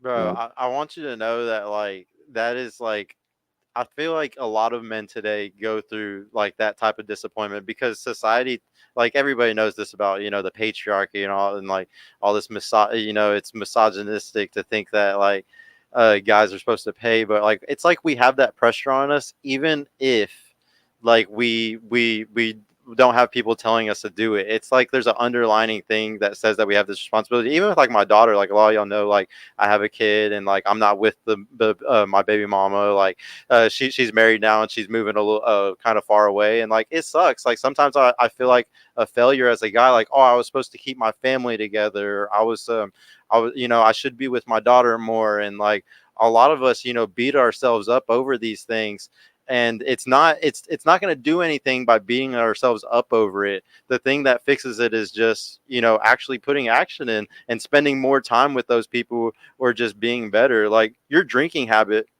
isn't something that you're going to have for the rest of your life if you so choose to work on it. And I don't even think that you have to just stop drinking. Like I think that just working on it is a great thing. Like small little ways of just doing a little bit less here and there. It's not even about you just fucking going cold turkey or something like that. It's just little improvements, bro, make you way happier in life.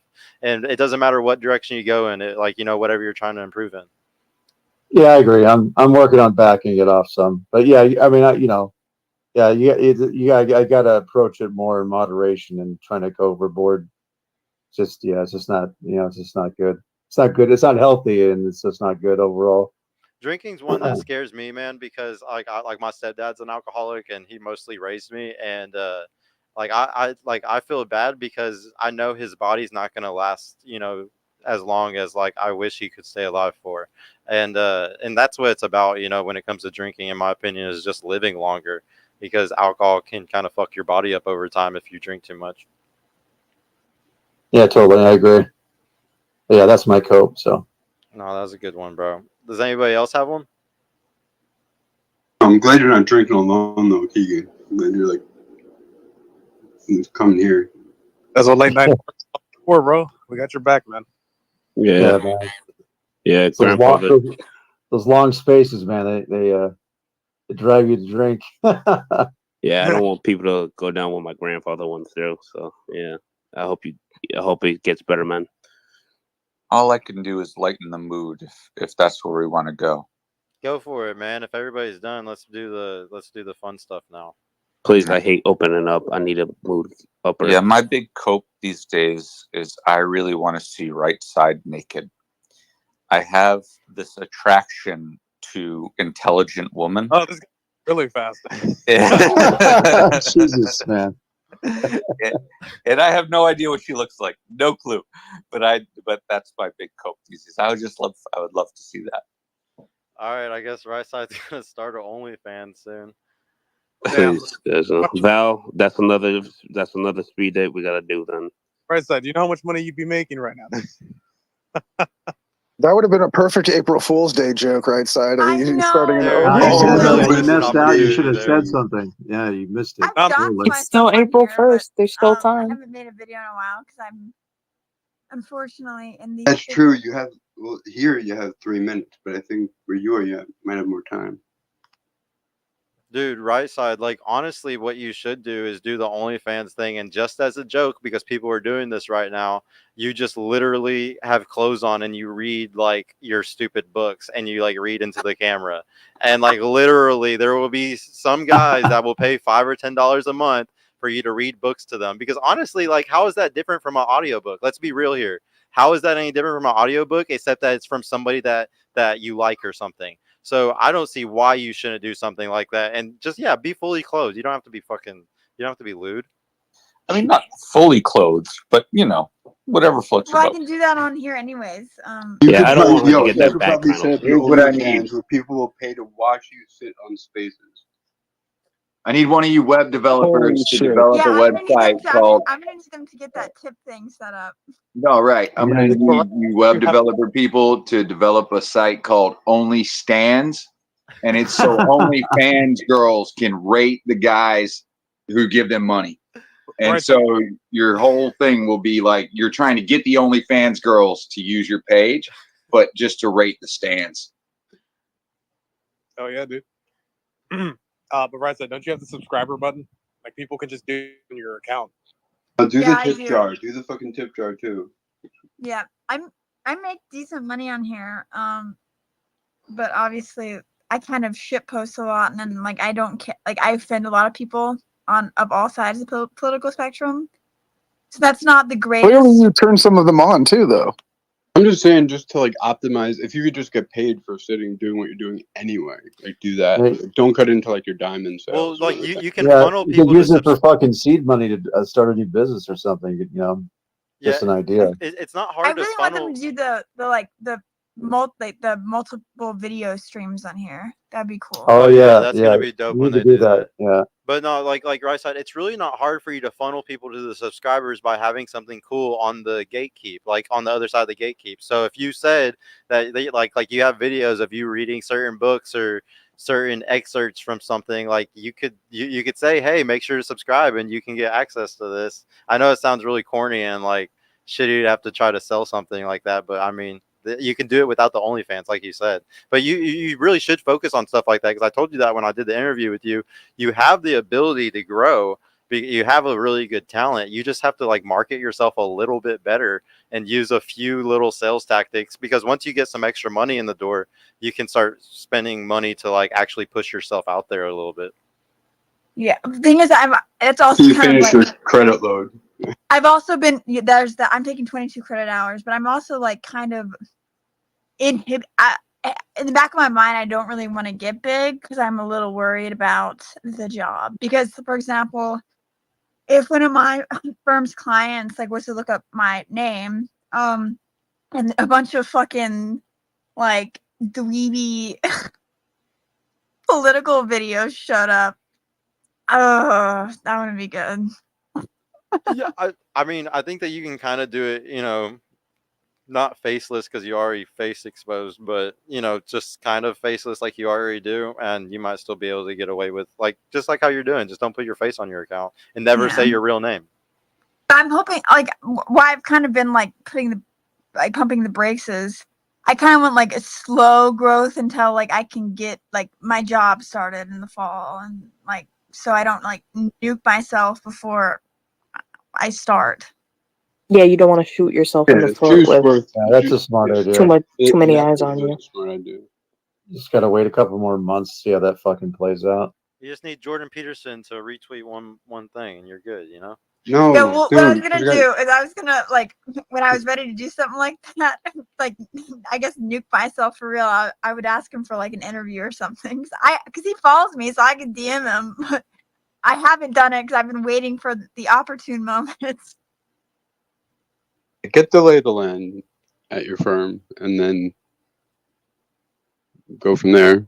So I could get an interview with James Lindsay. I could like, but I don't. I'm gonna kind of like play it smart. I don't want to end up with my own personal profile in the ADL. Why don't you just do a podcast? I've started it, but I've been. That's the thing with that one too. Go with your is, gut, like, right side. You of all people, go with your gut. it's I'm worried about all it takes is like one, because that one person was commenting my name under my profile or under my pictures a couple weeks ago. Do you remember that, Capital? That one gave me cold feet. Still. They doxed your name already? For real? Well, it was some person. I think it was fucking Patrick. I don't know who else it could be. Who is this Patrick fucker? I keep hearing his name. Who's He, this guy? It's not important. Okay, all right, fine. I won't say anything. I don't know anything anyway. well, we were starting a website together to basically do a document dump. And then he caught feelings, and then he started like mailing stuff to my house. Oh shit. Okay, now that makes sense now. And you wanted you to do all the work. Yeah, he didn't even do shit either. It sounds So like you're it just- sounds like a Sigma Brook relationship. Oh man. Okay. So she ain't Brooke. That's a fucking hot potato right there. Holy shit. So you don't want to get doxxed because you have like a day job that or that you see potential in, and you don't want to fuck that up. Well, yeah, it's a day job as a patent attorney, so Oh, that doesn't matter so much. well, it just matters that I'm like a first year associate, so I don't want to like become more trouble than I'm worth. Because I don't start until the fall.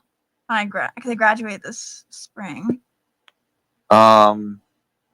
Yeah. Is it like I use a patent attorney. He's cheap and on his own. But well, anyway, if you ever want an introduction to somebody I've never met, just let me know. But and I don't know if he makes good money or not, but he's an honest, good patent attorney. You're reminding me I need to email him actually. Yeah. But push comes, I just need like 3 or 4 years to get trained as a patent prosecutor. And I like if I nuke myself, then I can just fucking do my own like solo practice. But I just need to get trained. Yeah. Yeah, that sucks. Like I don't want to nuke myself either, so I understand. I don't have the potential that you have to fucking blow up. But yeah. Right on. I agree with Capital. Do your thing. I don't know how much it matters. I'm probably on a lot of government lists, so. But you know, if you do an OnlyFans, like nobody will know it's you. Just me, right side. No. Well, I'm pretty sure the reason why I've turned the tip thing on and stuff like that is because like on here you have to like do it with an account associated with your name. What do you wanna do? Like what is your goal with like the interviews and the getting yourself out there? Like what would be your what would you want to I do? don't really have a goal. It's just I do all this shit in my free time, so might as well like I guess put out the information that I'm finding anyways. What is the message, if there is one, that you want to spread? The message is more so that don't buy into the two-party duopoly because it's a scam on either side. And that's an important message. Getting out of it is a big problem, and how to do that. But with the right people spreading the message, it certainly improves the odds. Yeah. But I wish there were but unfortunately there's not like a daily wire for like centrists or non-party players. Like if you Oh, I don't know about that. well what is the as far as I know that there's all like a message that has to be sold because of money attached behind the scenes. Yeah, there's never going to be like a daily, like A daily you're not going centrist. to get that. Well, why not? I don't understand. Because I mean, look at like RFK and what he's done, and like, Oh boy. oh boy, Yeah. explain it. I'll But let her here's what explain I'm it. saying is like, I'm not saying he's a centrist per se, but I'm saying people are craving a third party, another point of view, something outside of the duopoly. Like that's exactly what people are looking for right now. Even some of like the hard right conservatives from the past, like they're fed up with the bullshit. I don't know about the left as much, but I think there's a huge desire for that type of a message. Now, right side, I've been Let's listening go. here and there. I really like your shit, but I don't necessarily hear that. Like, I hear you speak sort of like, quit listening to the bullshit. I think you generally sound more conservative than liberal to me. That's for sure. I guess like Right leaning. I'm right leaning personally, but like I'm politically libertarian-esque. Yeah, that's anybody who says that is right leaning, to say the least. I mean, you wouldn't have a libertarian running on the left. Yeah. You want something? Never mind. Go ahead, Blake. Okay. Hey everyone. So RFK is either politically retarded or controlled opposition because his VP pick was the dumbest thing on planet Earth. But I got it, guys. The centrist waffle. Jail. Oh, that Immediately no.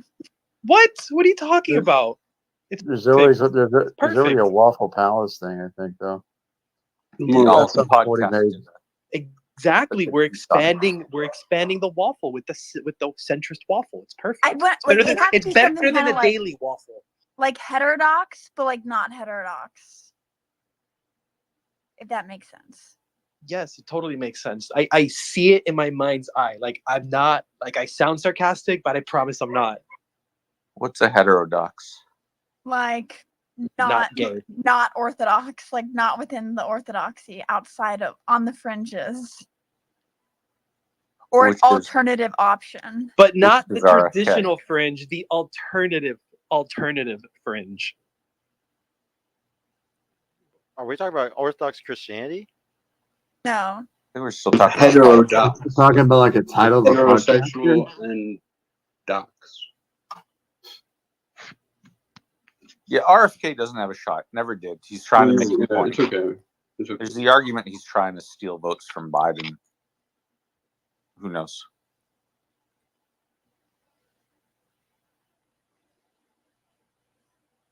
No, I think he's trying to steal from Trump, but he's just by default getting people disaffected leftists. Well, if he was trying to steal from Trump, then his VP pick was stupid. And I don't think he's stupid. Well, no, if his VP pick it's a what 30-something-year-old woman or something like that who talked about motherhood. I mean, what voter does Trump need to win? Young women. Well, she's big into like what were the three things that she's big into? Like one is like food and like sort of anti-agriculture type of stuff. No? I've seen thumbs down and laughs. Go ahead, tell me. Oh no, I was just thumbs down in this whole conversation. He's just saying that she's horrible. I mean, nobody's gonna beat Trump. Let's be real here.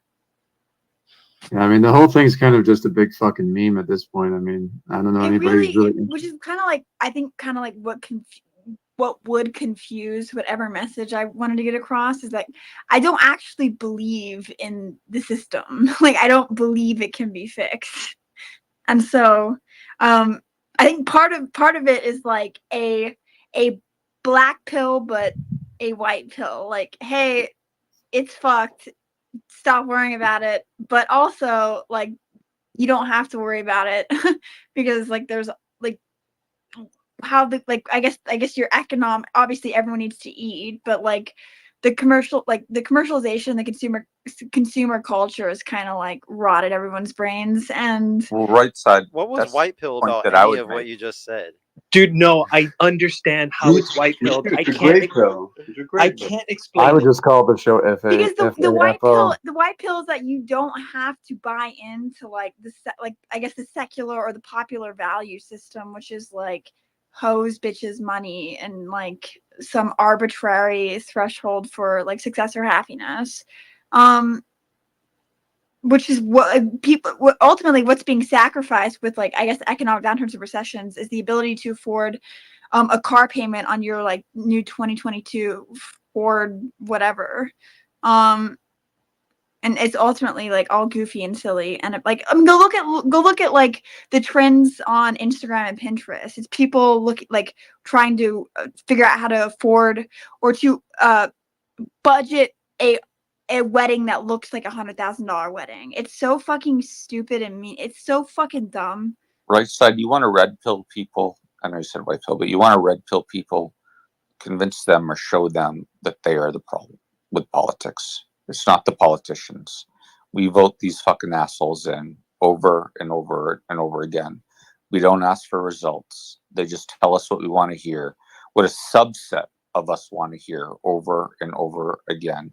And we pick the least worst of two terrible candidates over and over again without demanding more. We're the problem. Right, but legitimately, that's never going to stop unless the peasants start funding the campaigns for the politicians, and we don't. I mean, that's kind of how Trump came to Yo, power. go watch Somewhat. Network. They made it in like Trump, 1970. dude, Trump is a unicorn. Like, you can't expect a billionaire to save our asses every so often.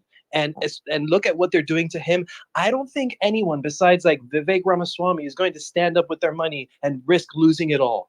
I think like you know how there's this like black woman divest movement. Well, it's kind of like what about like a cultural divestment, like not just like black women. Dude, right side. I've been thinking about this for months, and I've been trying to find people for this sort of idea. I know exactly what you're talking about. For me, the white pill is, and it might not make any sense, but it's like after looking at, essentially systems collapse and the end of empires, my white pill is like, oh, this is something that's supposed to happen. The only direction that the influence we have is what comes after the collapse. What comes, like, what are we going to do? Are we just going to throw our hands in the air and say fuck everything and just like go into the purge, or are we going to like look at ourselves and be like, okay, what can I do to fix things, at least in my immediate vicinity? Whether it's relationships with my family members, whether it's increasing how I interact with the community, anything like that. Because we can't just go. It's like the Libertarian Party perspective. We just try every 4 years to try to influence the federal elections and politics. And what the fuck is that going to do with the hundreds of Congress people who are corrupted, with the thousands of state representatives who are, into the same thing? Like, perspective. Don't forget the entrenched bureaucracy. Oh, let's not even talk about the deep state. That's like the worst part. It's like, that's why term limits don't matter. Yeah, because Sorry, that was. Oh, yeah, sorry. I've been thinking about how Donald Trump and both President Biden have been essentially shitting on the prestige of the presidency. And I don't think it's like a conspiracy or anything. I just think of it as a side benefit. This is very similar as to how essentially like the Roman emperor was basically controlled by, I forgot, the Praetorian Guard after a while. It seems that, especially with this whole Biden doesn't know that he did the Easter trans thing, it feels like the weak president that we have is an excuse to just power the bureaucracy and just say like, we're going to take care of things now. I'm sick of going down this rabbit hole of nothing can be done. We're fucked. Everything's broken. There's no way to fix it. I'm sick of it. I'm sick of the fixing it is you weather the storm and build new shit. Okay, well, like maybe it's a good thing everything is fucked. Maybe like it's been irredeemable for a long time, and maybe it's time that it ends. Yeah, we got. You know, it's unfair. We got to Well, I pick mean, up a look at the bag that a lot havoc. of Like the people U.S. left on the road. government is fucking Yeah. evil. If you look across what we've done, like the All past governments are 100, evil, right it's side. Come ours on. ours is like a different level of evil. I don't agree. I disagree completely. I I think our No, right government's side, done right side. Would you amazing rather things. would you rather China or Russia be the policeman of the world? Exactly. No. Okay, that's propaganda. That's a bullshit lie. Think about it. Cold. The entire It's Gulf not. War, the entire Wait, Gulf hold War on. There's up been a to the corporate present. That's cent- all been a fucking lie. Right. Every war since Vietnam has been utter bullshit. Yeah, because it's been a corporate like central intelligence state for the Exactly. past like since the 60s. So And even like yeah, really I know. our But like, involvement in World War II. Look, you can argue. I'm just rolling Oh, with the right side. Good lord. what? Dude, no, you just have to be No, honest. no. You can argue the potentiality of China and Russia, but they haven't killed 1 million people in the Middle East. They haven't done the I don't know how many Are 40 you sure wars about since that? Are you sure Russia hasn't done that? a million I'm of the people. opinion that if Nah, you have bro. to lie and you have to trick the What U.S. have they people, done in Syria and Afghanistan? if you have Russia. to lie and you have to trick your people to get on, like to be favorable towards war, then you're not the good guy anymore. And they've been Well- doing that since Pearl Harbor. Well, right side. Like let's agree to table that for a moment and just say No, that. what do you mean? No. Table what? The entire fucking Disagree. Disavow. All right, just a I mean, moment. Let me this finish is one the of my statement favorite No. debates. before you attack. Because no. We have to do something here, and it's not done Well, by like Capital, here's lying the to funny ourselves thing. about If you shit like if you this. just let me finish, that's exactly what I was gonna say. Like, let's Oh, table okay. the argument that the government is bad and just fucking determine whether or not to do something about it and how to do about it, rather than bitching and moaning and saying it's out of our No one here control. was bitching and moaning. You came in No, like Eeyore that's asking not to true, see right Capital. side naked, and No. now you're bitching about this. All right, I told a joke, Capital. You wanna take it someplace it doesn't need to go. Fine. You want to use it to I destroy mean, you my don't have to say argument. bitching and moaning. Well, he is bitching and moaning. People are bitching and moaning. They're saying there's nothing that can be No, done. we're not No, bitching we're not and moaning. bitching. We're And the saying it's question a We're good not. thing. And the question is Dude, what we do after it how are you fails. going to say? I literally said for me it's a white pill. I'm sorry you don't get it, but I'm not trying to shit on anyone here. I'm just stating the honest facts, especially about the wars that we've committed. I mean, look at all of the coups in Central and South America. Like you just it's Yeah, mind-boggling. you don't want to focus on the solution. You want to focus on the problem. You want to bitch and moan about Yes, the problem. because you refuse to see it. You're like, no, that's not true. Look at the potential of Russia. Look at the. And it's like, at some point, you have to realize we do a lot of bad shit. And I never said we don't do bad shit. I and never said that. what's I unfortunate said let's is focus on a solution. the survival of our empire depends on us pointing guns at people for their resources and all that. And That's it's like, not true. on Stop one it. hand, no, it's true. It's a middle. Dude, really? Okay, That's go not ahead true. And Hey guys, first, guys, stop I hate to break continuing in to here. Hold interrupt on, me. guys. And I hate to second, break in here, like real quick, man. I hate to break in, but Sergio does have an announcement he's got to make. Go ahead, bro. Yeah, I gotta head out, guys. Thank y'all so much for doing the stream with me tonight, though, and I will see y'all, the next time we do the stream. Right before I leave, though, I do have to say one more. Yeah, but thank y'all, guys. But I do have to say one thing on this subject. Here's the deal, Pickle. We have guns in America. All the other countries really don't. If somebody else is in charge of the world, like China or Russia or another big country, and we lost our guns because of it, we would all be screwed. So that's why it's a big deal that we're the policemen of the world, is because we have freedom of speech and we have the guns. But yeah, just marinate on that when I leave. But yeah, I'll talk to y'all later, guys. Peace out. Love y'all. Yeah, but I reject the framing that we've been doing. good night, Sergio. Policing. Later, bro. We haven't been See you, policing. Sergio. We've been Night, Serge. preemptively accusing people of threatening us and then making up shit like WMDs and then using that to fucking fill Raytheon. Guys, I really wanted to keep listening to that because she was about to cook, I bet. And I kind of want to debate her on that topic now. So I think we might try to set that up because that would be a pretty good topic for me and her to go at each other on. Usually we don't find anything that we fully disagree on, but that's something we definitely fully disagree on. So I would love to bring that up. And it's super black pill to have that mentality, I feel like, that she was talking about. But guys, thank y'all so much for coming. I'm at 101 people on Twitter right now. So shout out to the Twitter gang. Thank y'all for coming. Thank you for my few people on YouTube for showing up, though. I really appreciate y'all. I'm really excited to start doing more streams like this, especially since I'm dropping my course this month. So everybody be ready for that. It's going to be on 4/24/24. 2 weeks of webinar videos, like 8 special guests for those webinar videos.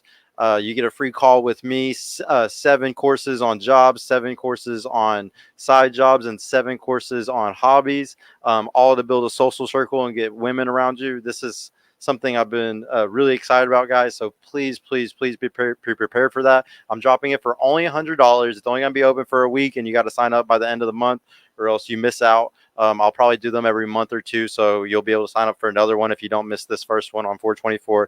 But make sure you're ready. Make sure you're, tuned in on 4/24, so then you can catch it. Follow me on Twitter. I put it at the bottom of the thing. Purple Pill Pod TX. Guys, I'm there all day, every day on Spaces and shit. So catch me over there if you're trying to catch my content more. I really appreciate all y'all once again, man. I will definitely see y'all. Probably another day this week. I know I have a debate like on Sunday, but he canceled on me, Man of Steel last week. So we'll take it with a grain of salt to see if we're definitely going to do it on this Sunday or not with him. And there's a couple other guests I'm talking to, so we might have somebody else this week also. But I really appreciate y'all for coming. Thank you, Twitter, YouTube, Twitch, Facebook, everybody. I'll see y'all later, guys. Peace the fuck out.